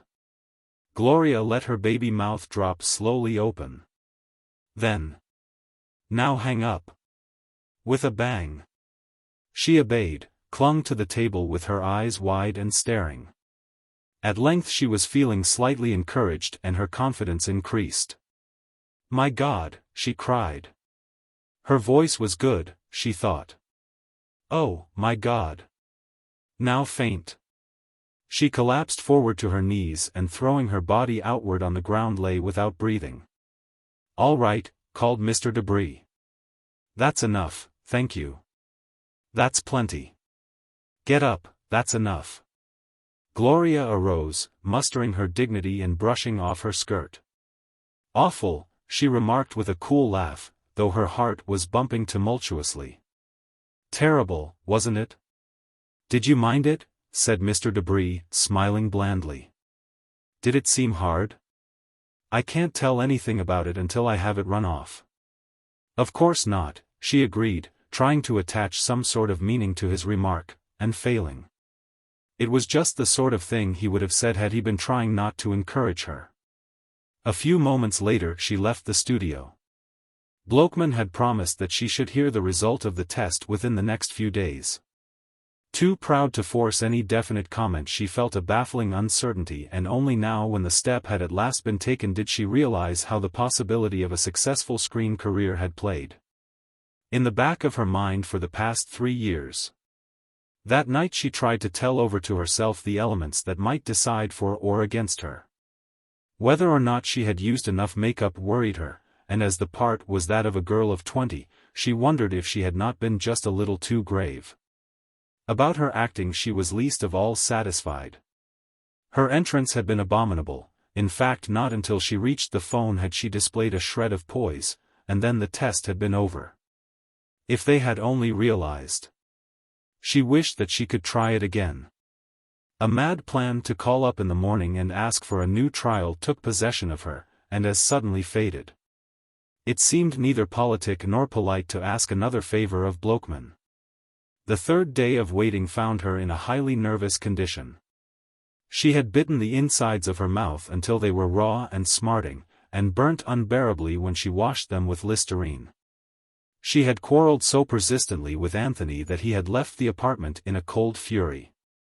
But because he was intimidated by her exceptional frigidity, he called up an hour afterward, apologized and said he was having dinner at the Amsterdam Club, the only one in which he still retained membership. It was after 1 o'clock and she had breakfasted at 11, so, deciding to forego luncheon, she started for a walk in the park. At 3 there would be a mail. She would be back by 3. It was an afternoon of premature spring. Water was drying on the walks and in the park little girls were gravely wheeling white doll buggies up and down under the thin trees while behind them followed bored nursery maids in twos, discussing with each other those tremendous secrets that are peculiar to nursery maids. 2 o'clock by her little gold watch. She should have a new watch, one made in a platinum oblong and encrusted with diamonds, but those cost even more than squirrel coats and of course they were out of her reach now. Like everything else, unless perhaps the right letter was awaiting her, in about an hour, 58 minutes exactly. 10 to get there left 48, 47 now. Little girls soberly wheeling their buggies along the damp sunny walks. The nursery maids chattering in pairs about their inscrutable secrets. Here and there a raggedy man seated upon newspapers spread on a drying bench, related not to the radiant and delightful afternoon but to the dirty snow that slept exhausted in obscure corners, waiting for extermination. Ages later, coming into the dim hall she saw the Martinique elevator boy standing incongruously in the light of the stained-glass window. "Is there any mail for us?" she asked. "Upstairs, madam." The switchboard squawked abominably and Gloria waited while he ministered to the telephone. She sickened as the elevator groaned its way up, the floors passed like the slow lapse of centuries, each one ominous, accusing, significant. The letter, a white leprous spot, lay upon the dirty tiles of the hall. "My dear Gloria. We had the test run off yesterday afternoon, and Mr. Debris seemed to think that for the part he had in mind he needed a younger woman. He said that the acting was not bad, and that there was a small character part supposed to be a very haughty rich widow that he thought you might." Desolately Gloria raised her glance until it fell out across the areaway. But she found she could not see the opposite wall, for her grey eyes were full of tears. She walked into the bedroom, the letter crinkled tightly in her hand, and sank down upon her knees before the long mirror on the wardrobe floor. This was her 29th birthday, and the world was melting away before her eyes. She tried to think that it had been the makeup, but her emotions were too profound, too overwhelming for any consolation that the thought conveyed. She strained to see until she could feel the flesh on her temples pull forward. Yes, the cheeks were ever so faintly thin, the corners of the eyes were lined with tiny wrinkles. The eyes were different. Why, they were different. And then suddenly she knew how tired her eyes were. "Oh, my pretty face," she whispered, passionately grieving. "Oh, my pretty face. Oh, I don't want to live without my pretty face. Oh, what's happened?" Then she slid toward the mirror and, as in the test, sprawled face downward upon the floor, and lay there sobbing. It was the first awkward movement she had ever made. Chapter 3. No matter. Within another year Anthony and Gloria had become like players who had lost their costumes, lacking the pride to continue on the note of tragedy, so that when Mrs. and Miss Hume of Kansas City cut them dead in the plaza one evening, it was only that Mrs. and Miss Hume, like most people, abominated mirrors of their atavistic selves. Their new apartment, for which they paid $85 a month, was situated on Claremont Avenue, which is 2 blocks from the Hudson in the dim hundreds. They had lived there a month when Muriel Kane came to see them late one afternoon. It was a reproachless twilight on the summer side of spring. Anthony lay upon the lounge looking up 127th Street toward the river, near which he could just see a single patch of vivid green trees that guaranteed the brummagem umbrageousness of Riverside Drive. Across the water were the Palisades, crowned by the ugly framework of the amusement park, yet soon it would be dusk and those same iron cobwebs would be a glory against the heavens. An enchanted palace set over the smooth radiance of a tropical canal.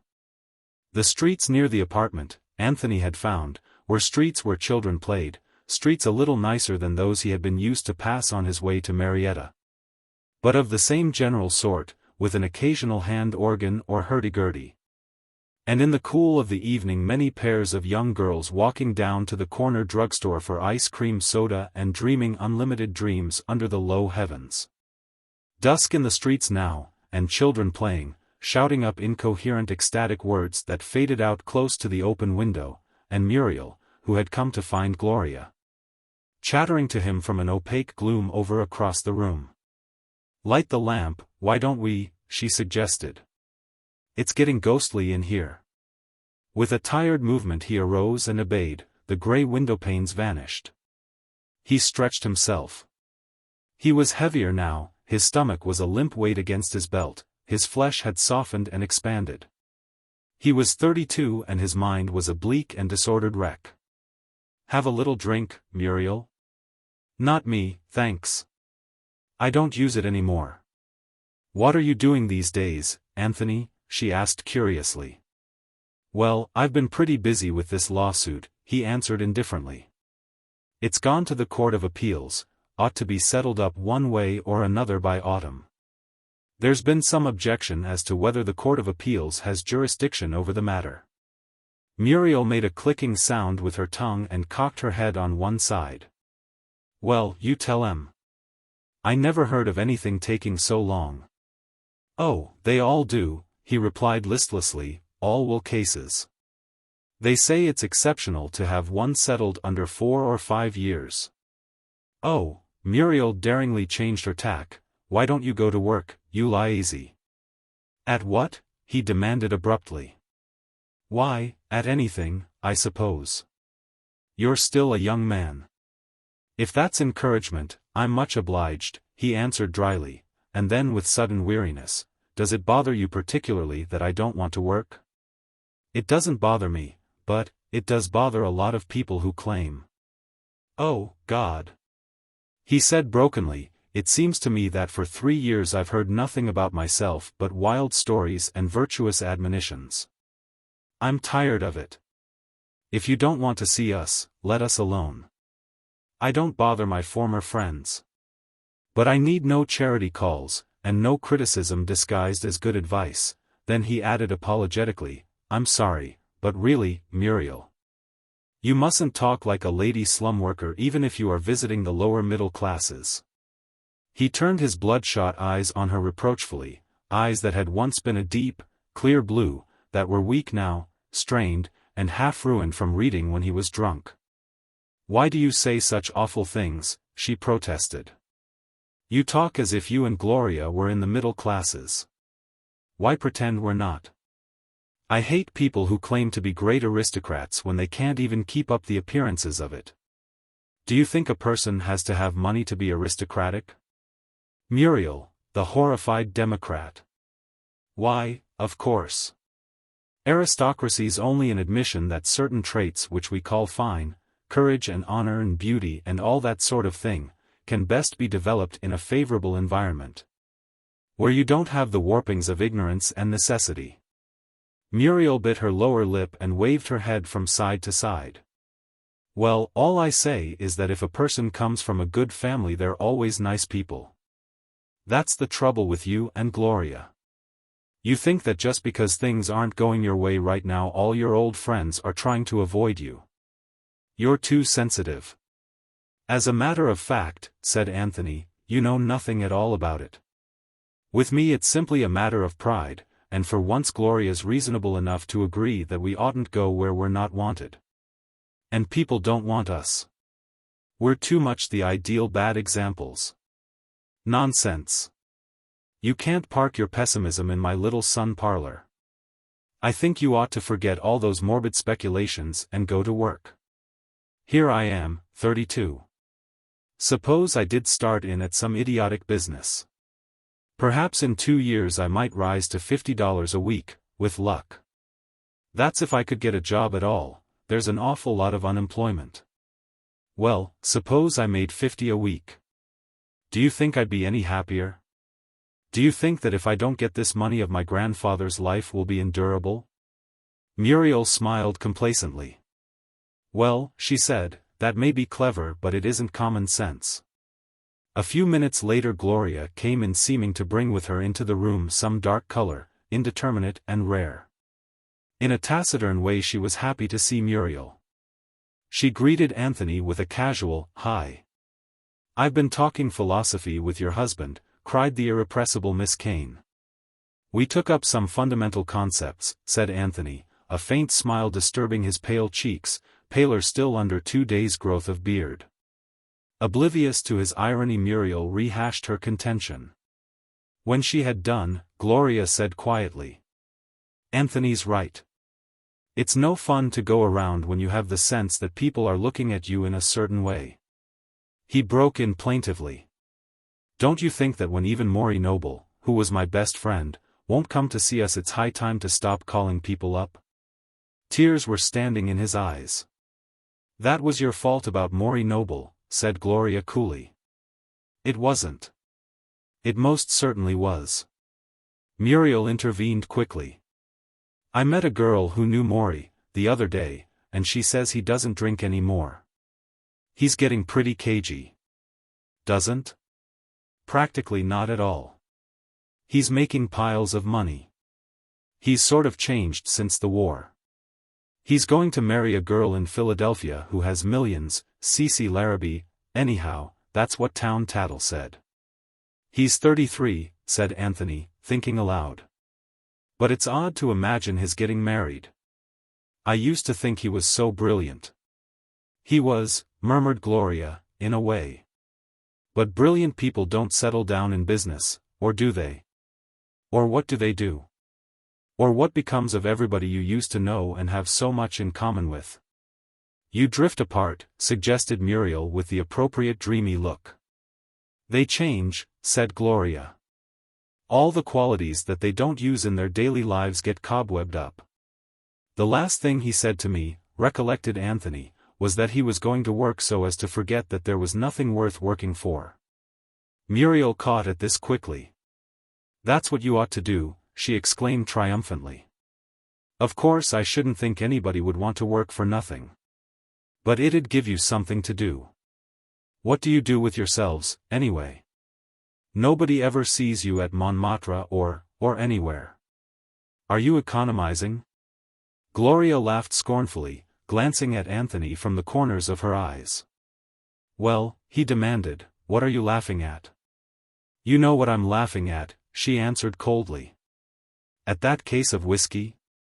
"Yes," she turned to Muriel, "he paid $75 for a case of whiskey yesterday. What if I did? It's cheaper that way than if you get it by the bottle. You needn't pretend that you won't drink any of it. At least I don't drink in the daytime." "That's a fine distinction," he cried, springing to his feet in a weak rage. "What's more, I'll be damned if you can hurl that at me every few minutes. It's true. It is not. And I'm getting sick of this eternal business of criticizing me before visitors." He had worked himself up to such a state that his arms and shoulders were visibly trembling. "You'd think everything was my fault. You'd think you hadn't encouraged me to spend money, and spent a lot more on yourself than I ever did by a long shot." Now Gloria rose to her feet. "I won't let you talk to me that way." "All right, then, by heaven, you don't have to." In a sort of rush he left the room. The two women heard his steps in the hall and then the front door banged. Gloria sank back into her chair. Her face was lovely in the lamplight, composed, inscrutable. "Oh," cried Muriel in distress.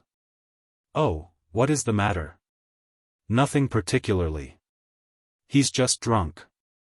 "Drunk?" "Why, he's perfectly sober. He talked."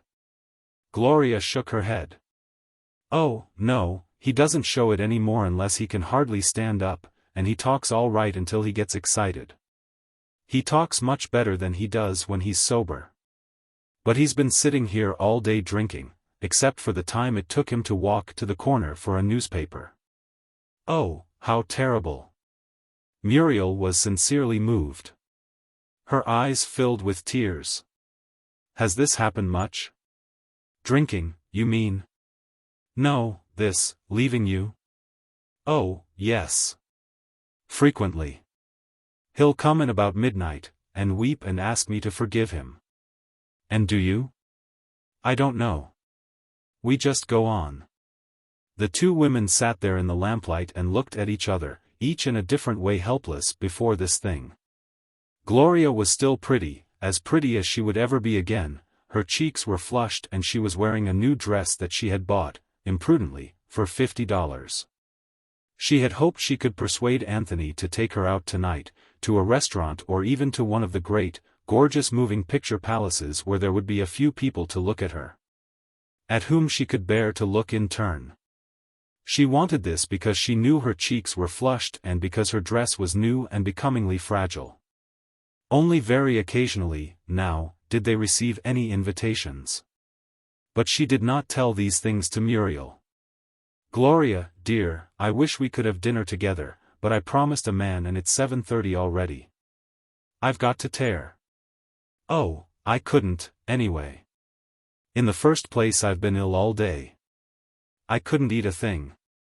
After she had walked with Muriel to the door, Gloria came back into the room, turned out the lamp, and leaning her elbows on the window sill looked out at Palisades Park, where the brilliant revolving circle of the Ferris wheel was like a trembling mirror catching the yellow reflection of the moon. The street was quiet now, the children had gone in. Over the way she could see a family at dinner. Pointlessly, ridiculously, they rose and walked about the table. Seen thus, all that they did appeared incongruous. It was as though they were being jiggled carelessly and to no purpose by invisible overhead wires. She looked at her watch. It was 8 o'clock. She had been pleased for a part of the day, the early afternoon, in walking along that Broadway of Harlem, 125th Street, with her nostrils alert to many odors, and her mind excited by the extraordinary beauty of some Italian children. It affected her curiously, as Fifth Avenue had affected her once, in the days when, with the placid confidence of beauty, she had known that it was all hers, every shop and all it held. Every adult toy glittering in a window, all hers for the asking. Here on 125th Street there were Salvation Army bands and spectrum-shawled old ladies on doorsteps and sugary, sticky candy in the grimy hands of shiny-haired children, and the late sun striking down on the sides of the tall tenements. All very rich and racy and savory, like a dish by a provident French chef that one could not help enjoying, even though one knew that the ingredients were probably leftovers. Gloria shuddered suddenly as a river siren came moaning over the dusky roofs, and leaning back until the ghostly curtains fell from her shoulder, she turned on the electric lamp. It was growing late. She knew there was some change in her purse. And she considered whether she would go down and have some coffee and rolls where the liberated subway made a roaring cave of Manhattan Street or eat the DeVilled ham and bread in the kitchen. Her purse decided for her. It contained a nickel and 2 pennies. After an hour the silence of the room had grown unbearable, and she found that her eyes were wandering from her magazine to the ceiling, toward which she stared without thought. Suddenly she stood up, hesitated for a moment, biting at her finger, then she went to the pantry, took down a bottle of whiskey from the shelf and poured herself a drink. She filled up the glass with ginger ale, and returning to her chair finished an article in the magazine. It concerned the last revolutionary widow, who, when a young girl, had married an ancient veteran of the Continental Army and who had died in 1906. It seemed strange and oddly romantic to Gloria that she and this woman had been contemporaries. She turned a page and learned that a candidate for Congress was being accused of atheism by an opponent. Gloria's surprise vanished when she found that the charges were false. The candidate had merely denied the miracle of the loaves and fishes. He admitted, under pressure, that he gave full credence to the stroll upon the water. Finishing her first drink, Gloria got herself a second. After slipping on a negligee and making herself comfortable on the lounge, she became conscious that she was miserable and that the tears were rolling down her cheeks. She wondered if they were tears of self-pity, and tried resolutely not to cry, but this existence without hope, without happiness, oppressed her, and she kept shaking her head from side to side. Her mouth drawn down tremulously in the corners, as though she were denying an assertion made by someone, somewhere. She did not know that this gesture of hers was years older than history, that, for 100 generations of men, intolerable and persistent grief has offered that gesture, of denial, of protest, of bewilderment, to something more profound, more powerful than the God made in the image of man, and before which that God, did he exist, would be equally impotent. It is a truth set at the heart of tragedy that this force never explains, never answers, this force intangible as air, more definite than death. Richard Caramel. Early in the summer Anthony resigned from his last club, the Amsterdam. He had come to visit it hardly twice a year, and the dues were a recurrent burden. He had joined it on his return from Italy because it had been his grandfather's club and his father's, and because it was a club that, given the opportunity, one indisputably joined, but as a matter of fact he had preferred the Harvard Club, largely because of Dick and Maury. However, with the decline of his fortunes, it had seemed an increasingly desirable bauble to cling to. It was relinquished at the last, with some regret. His companions numbered now a curious dozen. Several of them he had met in a place called Sammy's, on 43rd Street, where, if one knocked on the door and were favorably passed on from behind a grating, one could sit around a great round table drinking fairly good whiskey. It was here that he encountered a man named Parker Allison, who had been exactly the wrong sort of rounder at Harvard, and who was running through a large, yeast fortune as rapidly as possible. Parker Allison's notion of distinction consisted in driving a noisy red and yellow racing car up Broadway with two glittering, hard-eyed girls beside him. He was the sort who dined with two girls rather than with one. His imagination was almost incapable of sustaining a dialogue. Besides Allison there was Pete Lytell, who wore a grey derby on the side of his head. He always had money and he was customarily cheerful, so Anthony held aimless, long-winded conversation with him through many afternoons of the summer and fall. Lytell, he found, not only talked but reasoned in phrases.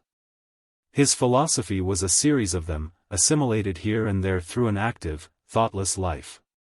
He had phrases about socialism, the immemorial ones. He had phrases pertaining to the existence of a personal deity, something about one time when he had been in a railroad accident. And he had phrases about the Irish problem, the sort of woman he respected, and the futility of prohibition. The only time his conversation ever rose superior to these muddled clauses, with which he interpreted the most rococo happenings in a life that had been more than usually eventful, was when he got down to the detailed discussion of his most animal existence. He knew, to a subtlety, the foods, the liquor, and the women that he preferred. He was at once the commonest and the most remarkable product of civilization. He was 9 out of 10 people that one passes on a city street, and he was a hairless ape with 24 tricks. He was the hero of 1,000 romances of life and art, and he was a virtual moron, performing staidly yet absurdly a series of complicated and infinitely astounding epics over a span of 80 years. With such men as these two Anthony Patch drank and discussed and drank and argued. He liked them because they knew nothing about him, because they lived in the obvious and had not the faintest conception of the inevitable continuity of life. They sat not before a motion picture with consecutive reels, but at a musty old-fashioned travelogue with all values stark and hence all implications confused. Yet they themselves were not confused, because there was nothing in them to be confused. They changed phrases from month to month as they changed neckties. Anthony, the courteous, the subtle, the perspicacious, was drunk each day, in Sammy's with these men, in the apartment over a book, some book he knew, and, very rarely, with Gloria, who, in his eyes, had begun to develop the unmistakable outlines of a quarrelsome and unreasonable woman. She was not the Gloria of old, certainly, the Gloria who, had she been sick, would have preferred to inflict misery upon everyone around her, rather than confess that she needed sympathy or assistance. She was not above whining now, she was not above being sorry for herself.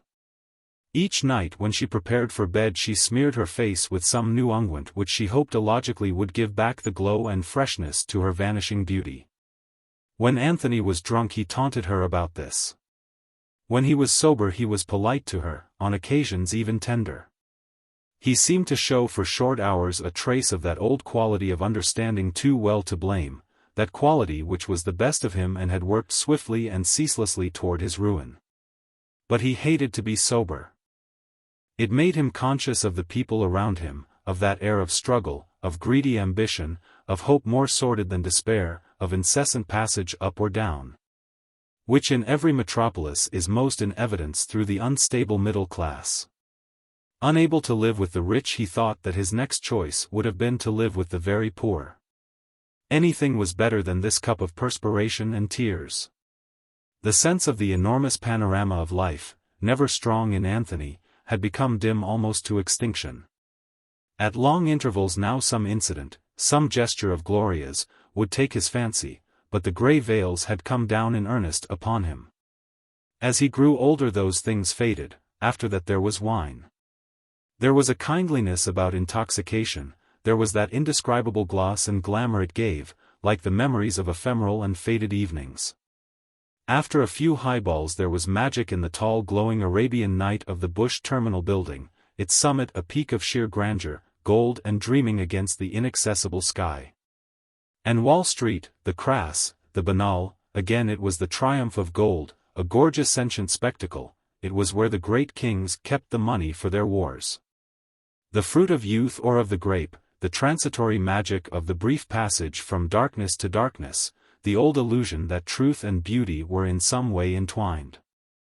As he stood in front of Delmonico's lighting a cigarette one night he saw two hansoms drawn up close to the curb, waiting for a chance drunken fare.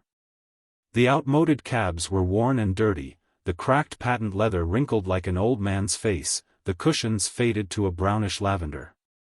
The very horses were ancient and weary, and so were the white-haired men who sat aloft, cracking their whips with a grotesque affectation of gallantry. A relic of vanished gaiety.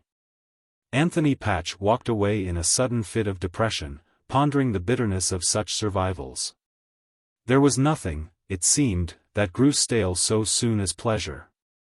On 42nd Street one afternoon he met Richard Caramel for the first time in many months, a prosperous, fattening Richard Caramel, whose face was filling out to match the Bostonian brow. Just got in this week from the coast. Was going to call you up, but I didn't know your new address. We've moved.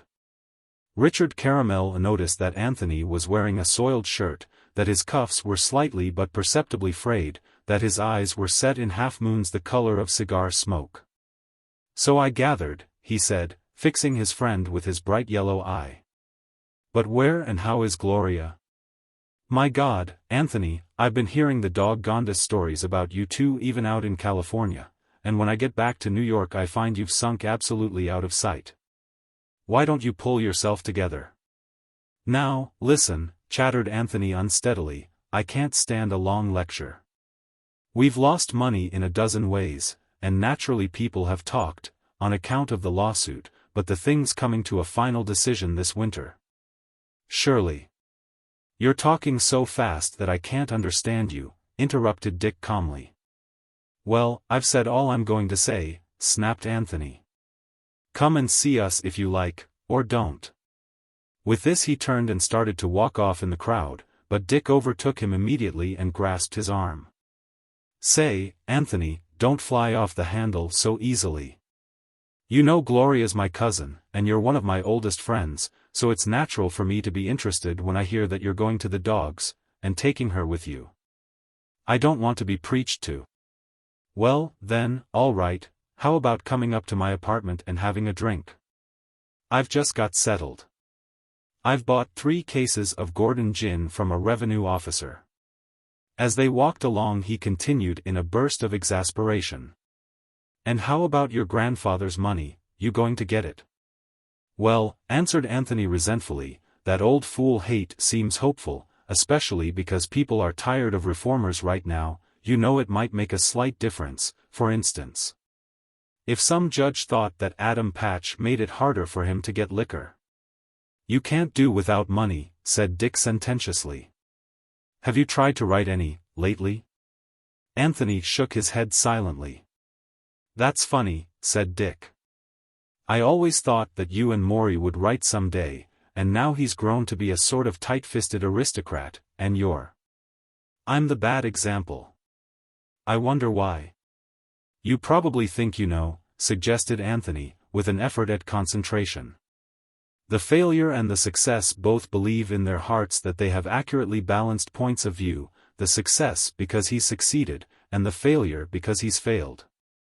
The successful man tells his son to profit by his father's good fortune, and the failure tells his son to profit by his father's mistakes.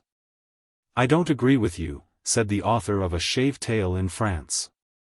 I used to listen to you and Maury when we were young, and I used to be impressed because you were so consistently cynical, but now, well, after all, by God. Which of us three has taken to the intellectual life? I don't want to sound vainglorious, but, it's me, and I've always believed that moral values existed, and I always will. Well, objected Anthony, who was rather enjoying himself, even granting that, you know that in practice life never presents problems as clear-cut, does it?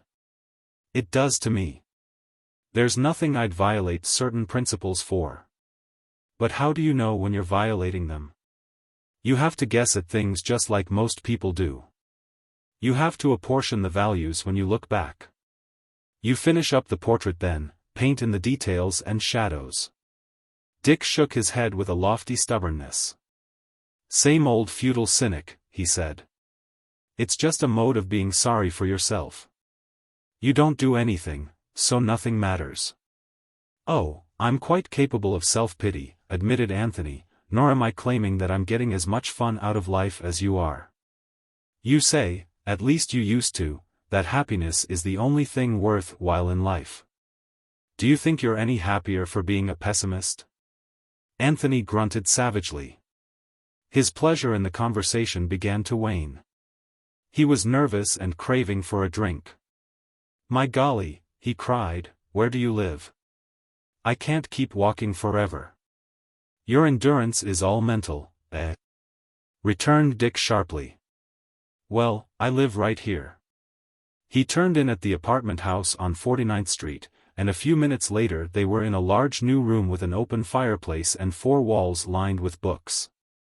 A colored butler served them gin rickeys, and an hour vanished politely with the mellow shortening of their drinks and the glow of a light mid-autumn fire. The arts are very old, said Anthony after a while.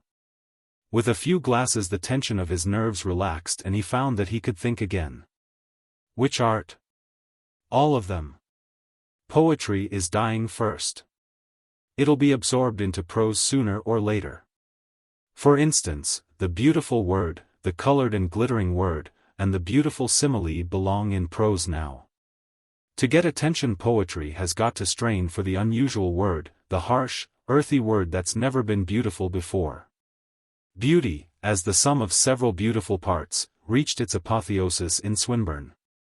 It can't go any further, except in the novel, perhaps. Dick interrupted him impatiently. You know these new novels make me tired. My God. Everywhere I go some silly girl asks me if I've read This Side of Paradise. Are our girls really like that? If it's true to life, which I don't believe, the next generation is going to the dogs. I'm sick of all this shoddy realism. I think there's a place for the romanticist in literature. Anthony tried to remember what he had read lately of Richard Caramel's. There was A Shaved Tail in France, a novel called The Land of Strong Men, and several dozen short stories, which were even worse. It had become the custom among young and clever reviewers to mention Richard Caramel with a smile of scorn. Mr. Richard Caramel, they called him. His corpse was dragged obscenely through every literary supplement. He was accused of making a great fortune by writing trash for the movies. As the fashion in books shifted, he was becoming almost a byword of contempt. While Anthony was thinking this, Dick had got to his feet and seemed to be hesitating at an avowal. I've gathered quite a few books, he said suddenly. So I see.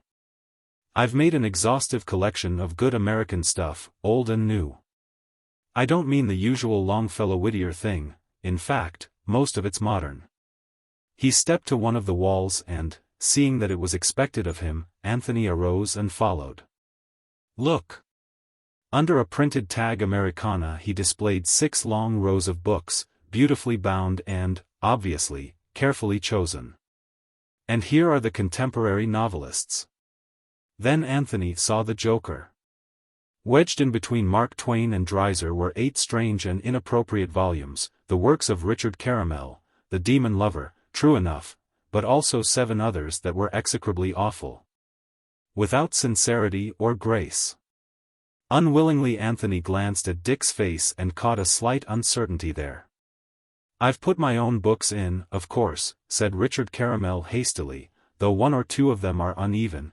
I'm afraid I wrote a little too fast when I had that magazine contract. But I don't believe in false modesty.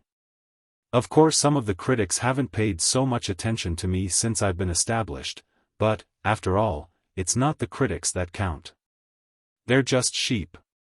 For the first time in so long that he could scarcely remember, Anthony felt a touch of the old pleasant contempt for his friend.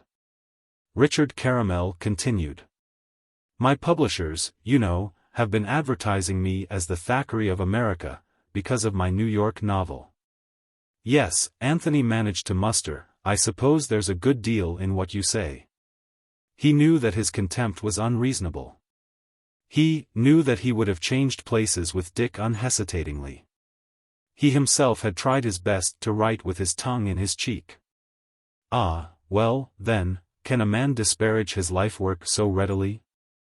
And that night while Richard Caramel was hard at toil, with great hittings of the wrong keys and screwings up of his weary, unmatched eyes, laboring over his trash far into those cheerless hours when the fire dies down, and the head is swimming from the effect of prolonged concentration, Anthony, abominably drunk, was sprawled across the back seat of a taxi on his way to the flat on Claremont Avenue.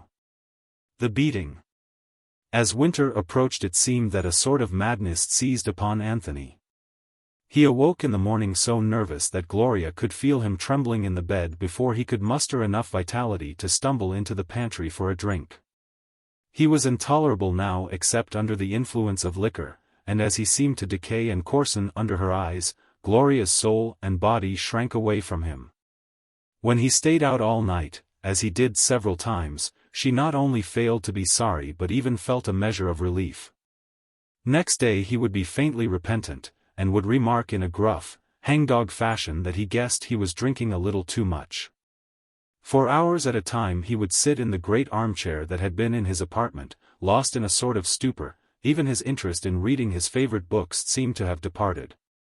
And though an incessant bickering went on between husband and wife, the one subject upon which they ever really conversed was the progress of the will case. What Gloria hoped in the tenebrous depths of her soul, what she expected that great gift of money to bring about, is difficult to imagine. She was being bent by her environment into a grotesque similitude of a housewife. She who until 3 years before had never made coffee, prepared sometimes 3 meals a day. She walked a great deal in the afternoons, and in the evenings she read, books, magazines, anything she found at hand. If now she wished for a child, even a child of the Anthony who sought her bed blind drunk, she neither said so nor gave any show or sign of interest in children. It is doubtful if she could have made it clear to anyone what it was she wanted, or indeed what there was to want, a lonely, lovely woman, 30 now, retrenched behind some impregnable inhibition born and coexistent with her beauty. One afternoon when the snow was dirty again along Riverside Drive, Gloria, who had been to the grocer's, entered the apartment to find Anthony pacing the floor in a state of aggravated nervousness. The feverish eyes he turned on her were traced with tiny pink lines that reminded her of rivers on a map.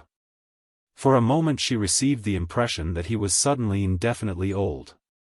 "Have you any money?" he inquired of her precipitately. "What? What do you mean?" "Just what I said. Money. Money. Can't you speak English?" She paid no attention but brushed by him and into the pantry to put the bacon and eggs in the icebox. When his drinking had been unusually excessive, he was invariably in a whining mood. This time he followed her and, standing in the pantry door, persisted in his question. "You heard what I said. Have you any money?" She turned about from the icebox and faced him. "Why, Anthony, you must be crazy.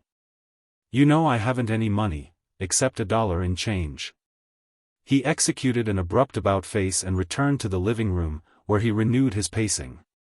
It was evident that he had something portentous on his mind. He quite obviously wanted to be asked what was the matter. Joining him a moment later, she sat upon the long lounge and began taking down her hair. It was no longer bobbed, and it had changed in the last year from a rich gold dusted with red to an unresplendent light brown. She had bought some shampoo soap and meant to wash it now. She had considered putting a bottle of peroxide into the rinsing water. "Well," she implied silently. "That darn bank," he quavered.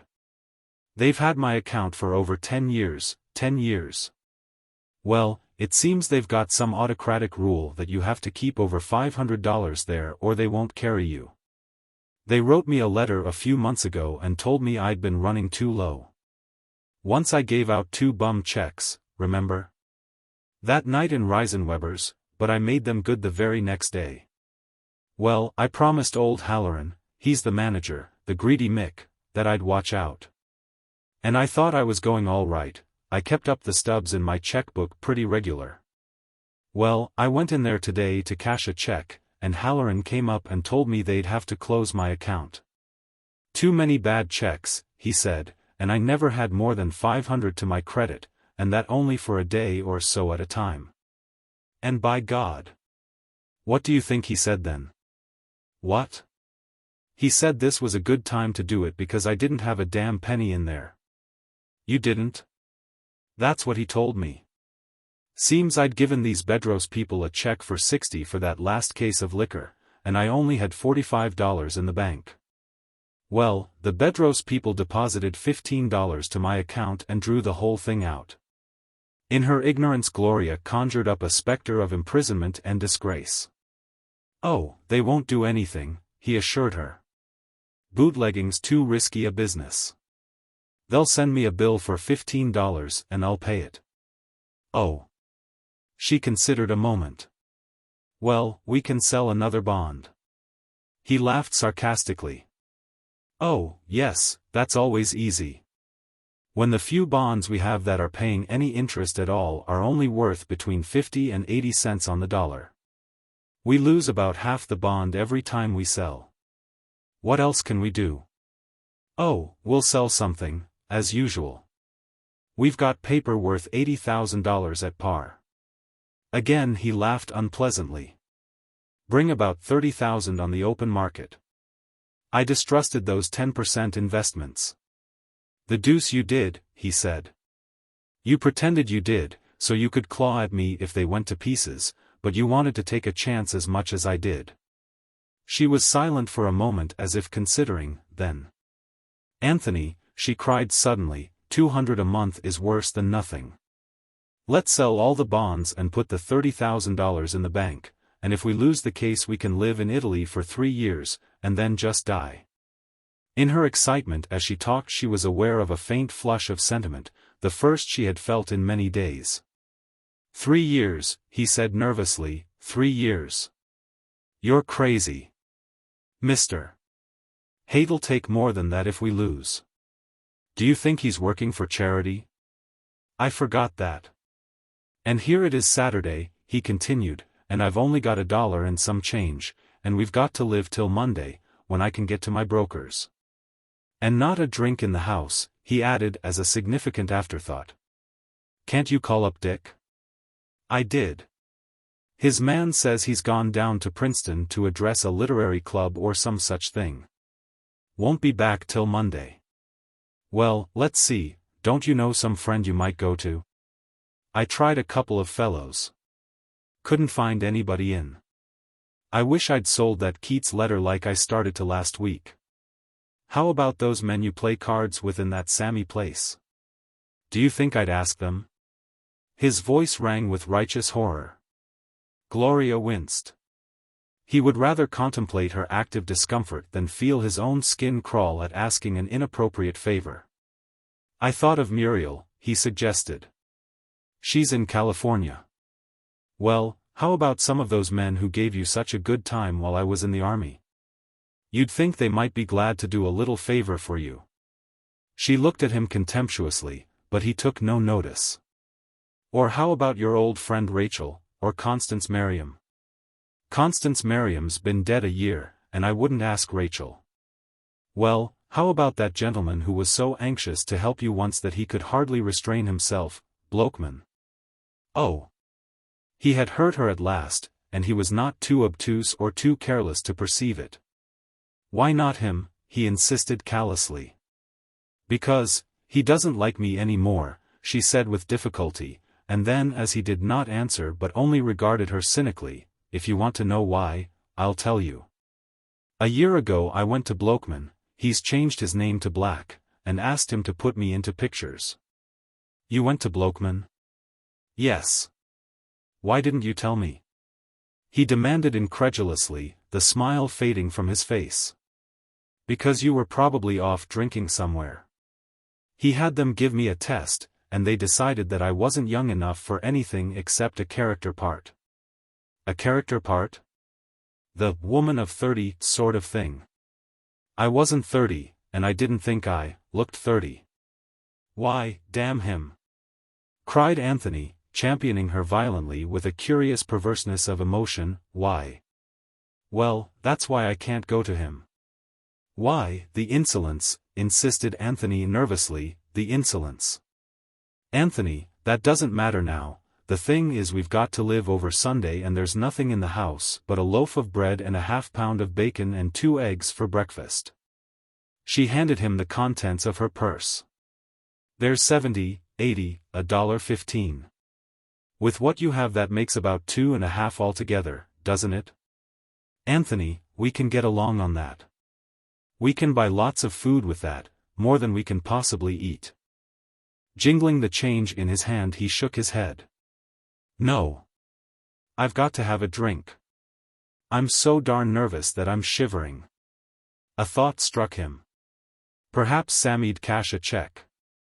And then Monday I could rush down to the bank with the money. But they've closed your account. That's right, I'd forgotten. I'll tell you what, I'll go down to Sammy's and I'll find somebody there who'll lend me something. I hate like the devil to ask them, though, he snapped his fingers suddenly. I know what I'll do. I'll hawk my watch. I can get $20 on it, and get it back Monday for 60 cents extra.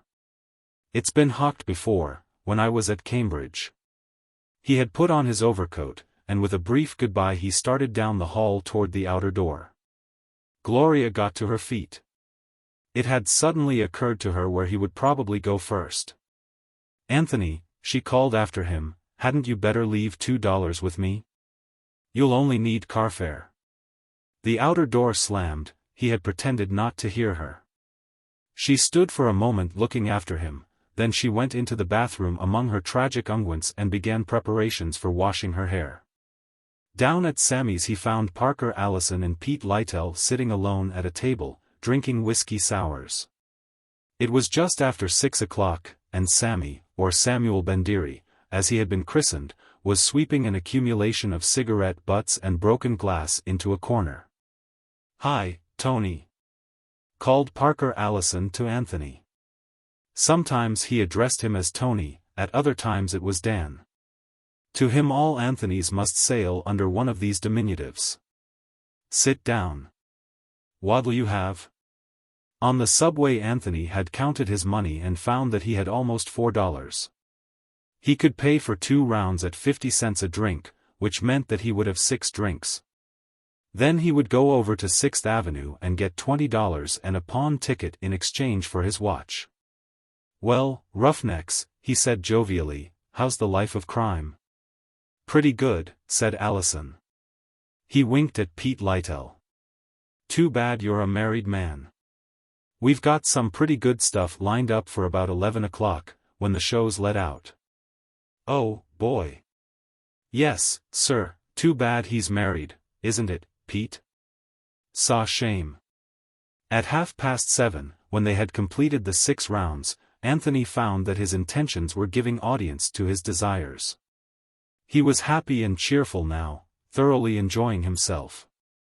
It seemed to him that the story which Pete had just finished telling was unusually and profoundly humorous, and he decided, as he did every day at about this point, that they were damn good fellows. By golly! Who would do a lot more for him than anyone else he knew? The pawn shops would remain open until late Saturday nights, and he felt that if he took just one more drink he would attain a gorgeous rose-colored exhilaration.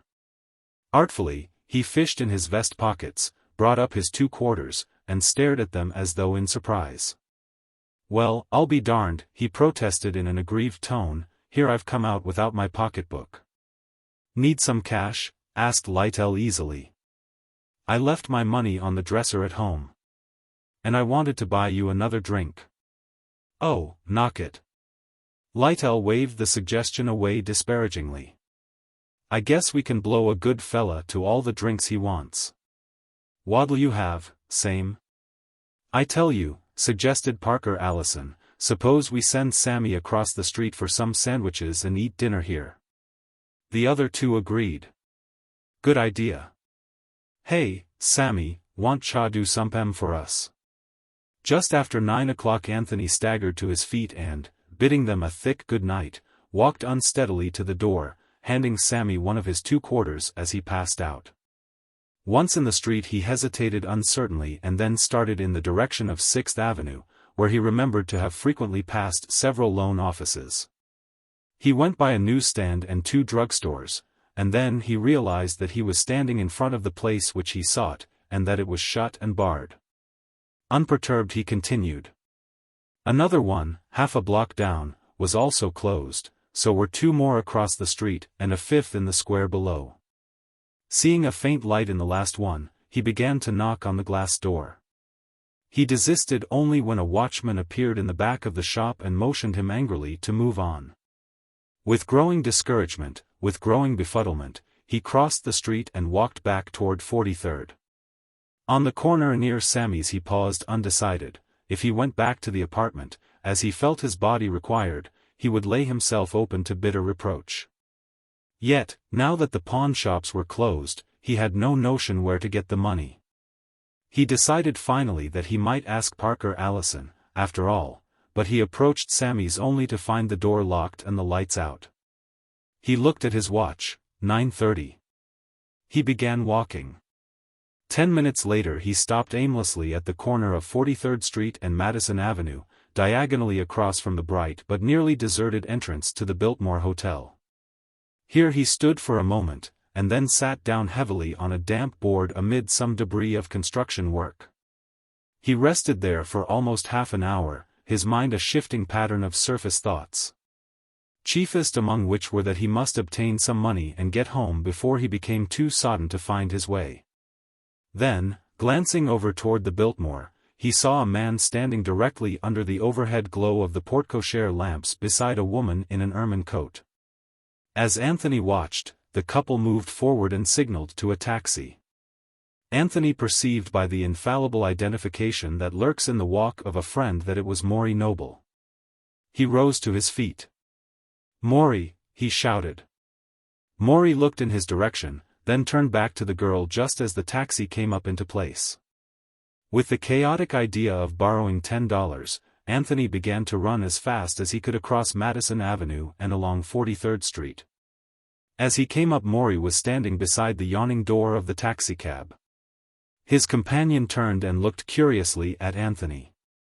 "Hello, Maury," he said, holding out his hand. "How are you?" "Fine, thank you." Their hands dropped and Anthony hesitated. Maury made no move to introduce him, but only stood there regarding him with an inscrutable feline silence. "I wanted to see you," began Anthony uncertainly. He did not feel that he could ask for a loan with the girl not 4 feet away, so he broke off and made a perceptible motion of his head as if to beckon Maury to one side. "I'm in rather a big hurry, Anthony." I know, but can you, again he hesitated. I'll see you some other time, said Maury. It's important. I'm sorry, Anthony. Before Anthony could make up his mind to blurt out his request, Maury had turned coolly to the girl, helped her into the car and, with a polite, good evening, stepped in after her. As he nodded from the window it seemed to Anthony that his expression had not changed by a shade or a hair. Then with a fretful clatter the taxi moved off, and Anthony was left standing there alone under the lights. Anthony went on into the Biltmore, for no reason in particular except that the entrance was at hand, and ascending the wide stair found a seat in an alcove. He was furiously aware that he had been snubbed. He was as hurt and angry as it was possible for him to be when in that condition. Nevertheless, he was stubbornly preoccupied with the necessity of obtaining some money before he went home. And once again he told over on his fingers the acquaintances he might conceivably call on in this emergency. He thought, eventually, that he might approach Mr. Howland, his broker, at his home. After a long wait he found that Mr. Howland was out. He returned to the operator, leaning over her desk and fingering his quarter as though loath to leave unsatisfied. "Call Mr. Blokeman," he said suddenly. His own words surprised him. The name had come from some crossing of two suggestions in his mind. "What's the number, please?" Scarcely conscious of what he did, Anthony looked up Joseph Blokeman in the telephone directory. He could find no such person, and was about to close the book when it flashed into his mind that Gloria had mentioned a change of name. It was the matter of a minute to find Joseph Black, then he waited in the booth while Central called the number. "Hello, Mr. Blokeman, I mean Mr. Black in?" "No, he's out this evening." "Is there any message?" The intonation was Cockney, it reminded him of the rich vocal deferences of Bounds. "Where is he?" "Why, who is this, please, sir?" "This Mr. Patch. Matter of 6L importance." "Why, he's with a party at the Bull, Michigan, sir." "Thanks." Anthony got his 5 cents change and started for the Bull, Michigan, a popular dancing resort on 45th Street. It was nearly 10 but the streets were dark and sparsely peopled until the theaters should eject their spawn an hour later.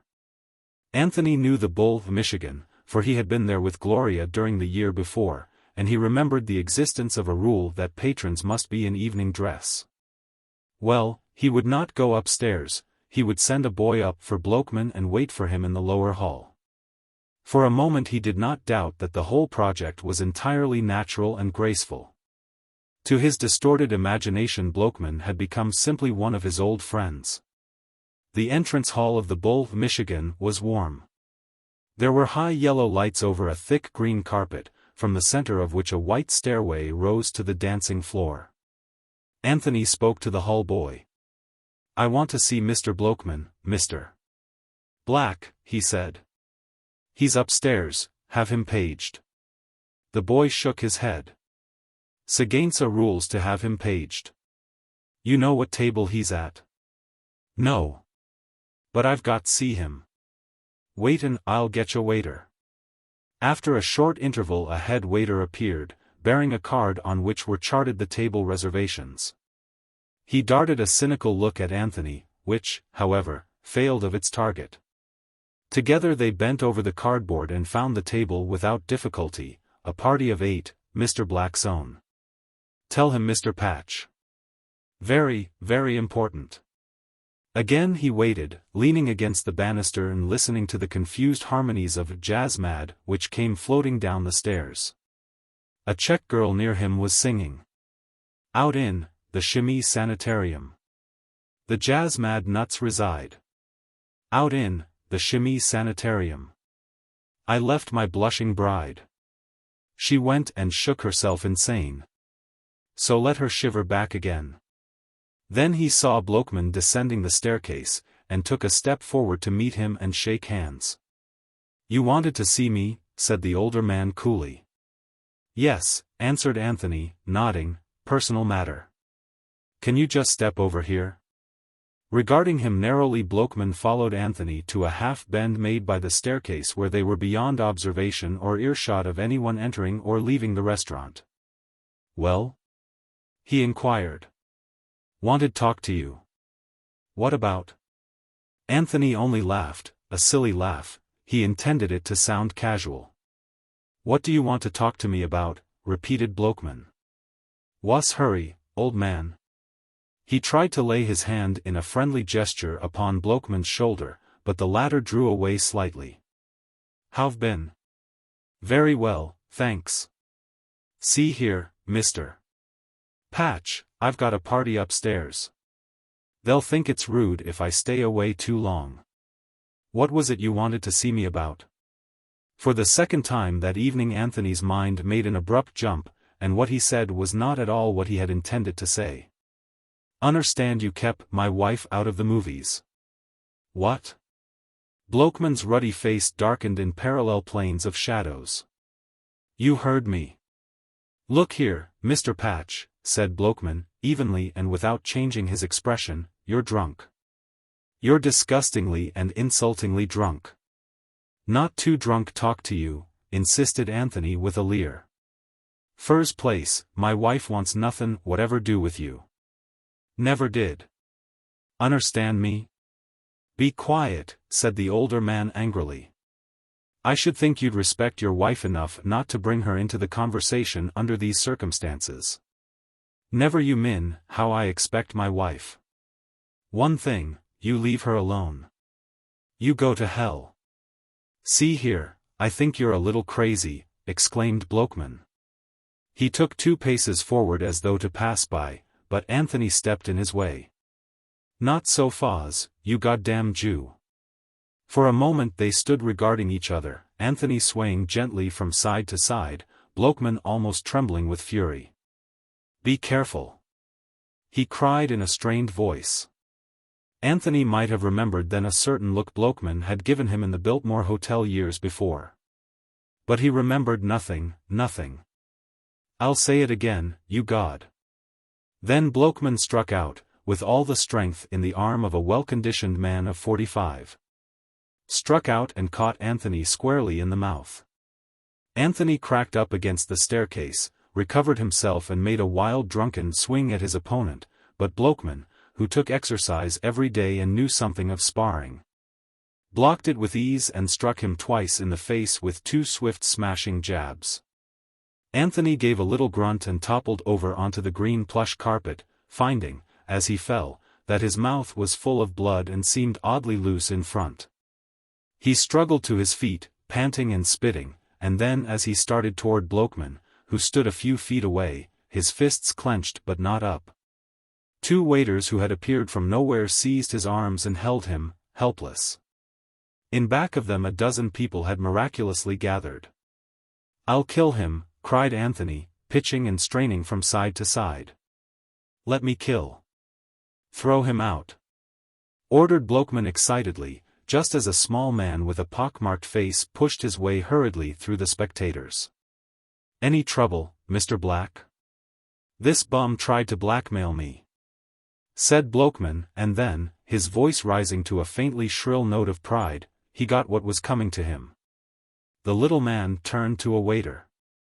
"Call a policeman," he commanded. "Oh, no," said Blokeman quickly.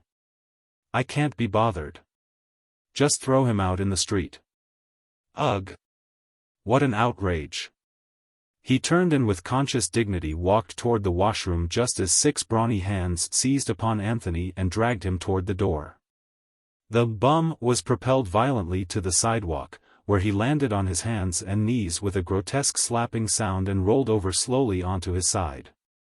The shock stunned him. He lay there for a moment in acute distributed pain. Then his discomfort became centralized in his stomach, and he regained consciousness to discover that a large foot was prodding him. "You've got to move on, why, bum? Move on." It was the bulky doorman speaking. A town car had stopped at the curb and its occupants had disembarked, that is, 2 of the women were standing on the dashboard, waiting in offended delicacy until this obscene obstacle should be removed from their path. Move on. Or else I'll throw Y on. Here, I'll get him. This was a new voice. Anthony imagined that it was somehow more tolerant, better disposed than the first. Again arms were about him, half lifting, half dragging him into a welcome shadow for doors up the street and propping him against the stone front of a millinery shop. Much obliged, muttered Anthony feebly. Someone pushed his soft hat down upon his head and he winced. Just sit still, buddy, and you'll feel better. Those guys sure give you a bump. I'm going back and kill that dirty. He tried to get to his feet but collapsed backward against the wall. You can't do nothin' now, came the voice. Get em some other time. I'm tellin' you straight, ain't I? I'm helpin' you. Anthony nodded. And you better go home. You dropped a tooth tonight, buddy. You know that? Anthony explored his mouth with his tongue, verifying the statement. Then with an effort he raised his hand and located the gap. I'm a-going to get you home, friend. Whereabouts do you live? Oh, by God.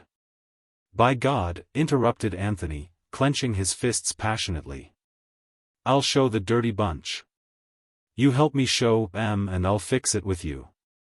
My grandfather's Adam Patch, of Tarrytown. Who? Adam Patch, by God. You want to go all the way to Tarrytown? No. Well, you tell me where to go, friend, and I'll get a cab. Anthony made out that his Samaritan was a short, broad-shouldered individual, somewhat the worse for wear. Where'd you live, hey? Sodden and shaken as he was, Anthony felt that his address would be poor collateral for his wild boast about his grandfather. Get me a cab, he commanded, feeling in his pockets. A taxi drove up. Again Anthony essayed to rise, but his ankle swung loose, as though it were in two sections. The Samaritan must needs help him in, and climb in after him. See here, fella, said he, you're soused and you're bunged up, and you won't be able to get in your house lest somebody carries you in, so I'm going with you. And I know you'll make it all right with me. Where'd you live? With some reluctance Anthony gave his address. Then, as the cab moved off, he leaned his head against the man's shoulder and went into a shadowy, painful torpor. When he awoke, the man had lifted him from the cab in front of the apartment on Claremont Avenue and was trying to set him on his feet. Can I walk? Yes, sort of. You better not come in with me. Again he felt helplessly in his pockets. Say, he continued, apologetically, swaying dangerously on his feet, I'm afraid I haven't got a cent. Huh? I'm cleaned out. Sigh I. Didn't I hear you promise you'd fix it with me? Who's goin' to pay the taxi bill? He turned to the driver for confirmation. Didn't you hear him say he'd fix it? All that about his grandfather? Matter of fact, muttered Anthony imprudently, it was you did all the talking. However, if you come round, tomorrow. At this point the taxi driver leaned from his cab and said ferociously. Ah, poke him one, the dirty cheap skate. If he wasn't a bum they wouldn't ha' throwed him out. In answer to this suggestion the fist of the Samaritan shot out like a battering ram and sent Anthony crashing down against the stone steps of the apartment house, where he lay without movement, while the tall buildings rocked to and fro above him. After a long while he awoke and was conscious that it had grown much colder. He tried to move himself but his muscles refused to function. He was curiously anxious to know the time, but he reached for his watch, only to find the pocket empty. Involuntarily his lips formed an immemorial phrase. What a night! Strangely enough, he was almost sober. Without moving his head he looked up to where the moon was anchored in mid-sky, shedding light down into Claremont Avenue as into the bottom of a deep and uncharted abyss. There was no sign or sound of life save for the continuous buzzing in his own ears, but after a moment Anthony himself broke the silence with a distinct and peculiar murmur.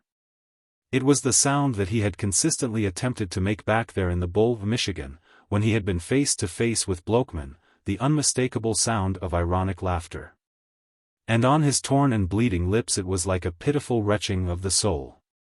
3 weeks later the trial came to an end. The seemingly endless spool of legal red tape, having unrolled over a period of 4.5 years, suddenly snapped off. Anthony and Gloria and, on the other side, Edward Shuttleworth and a platoon of beneficiaries testified and lied and ill-behaved generally in varying degrees of greed and desperation.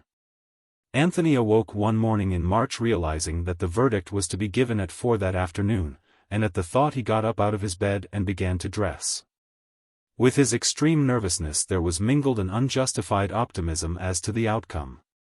He believed that the decision of the lower court would be reversed, if only because of the reaction, due to excessive prohibition, that had recently set in against reforms and reformers. He counted more on the personal attacks that they had leveled at Shuttleworth than on the more sheerly legal aspects of the proceedings. Dressed, he poured himself a drink of whiskey and then went into Gloria's room, where he found her already wide awake.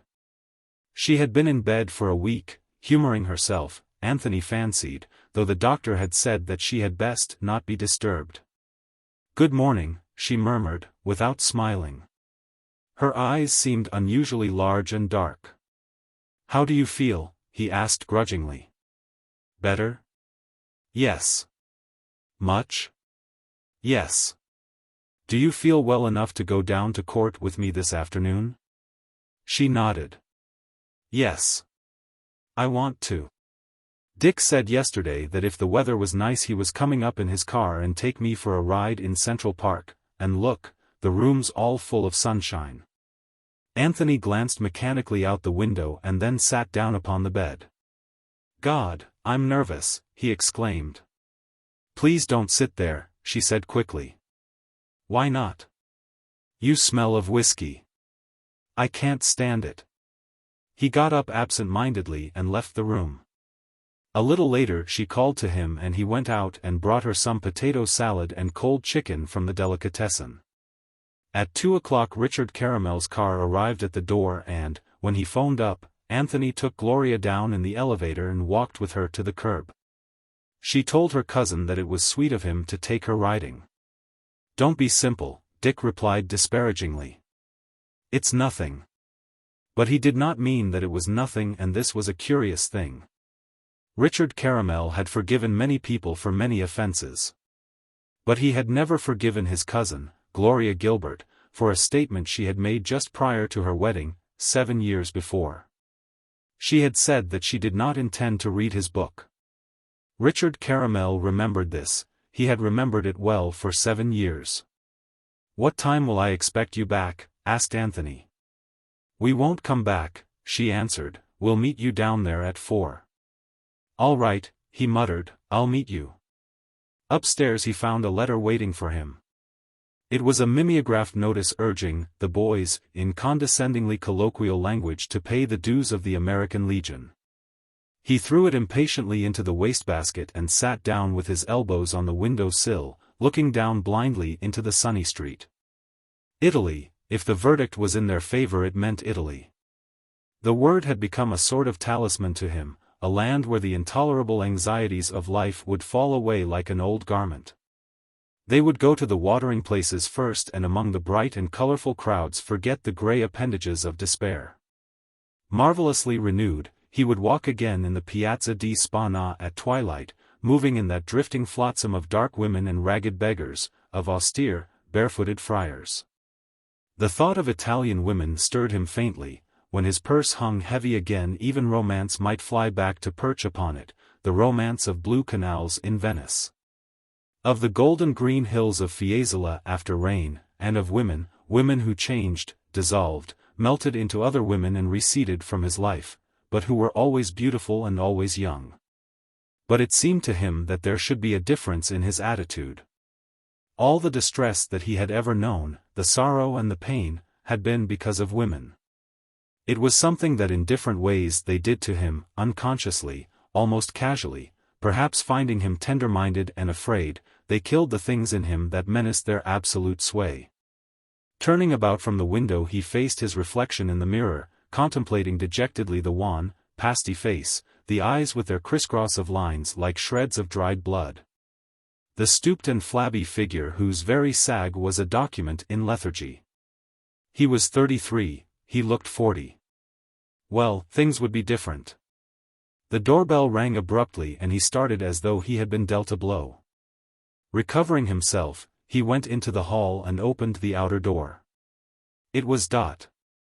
The encounter. He retreated before her into the living room, comprehending only a word here and there in the slow flood of sentences that poured from her steadily, one after the other. In a persistent monotone.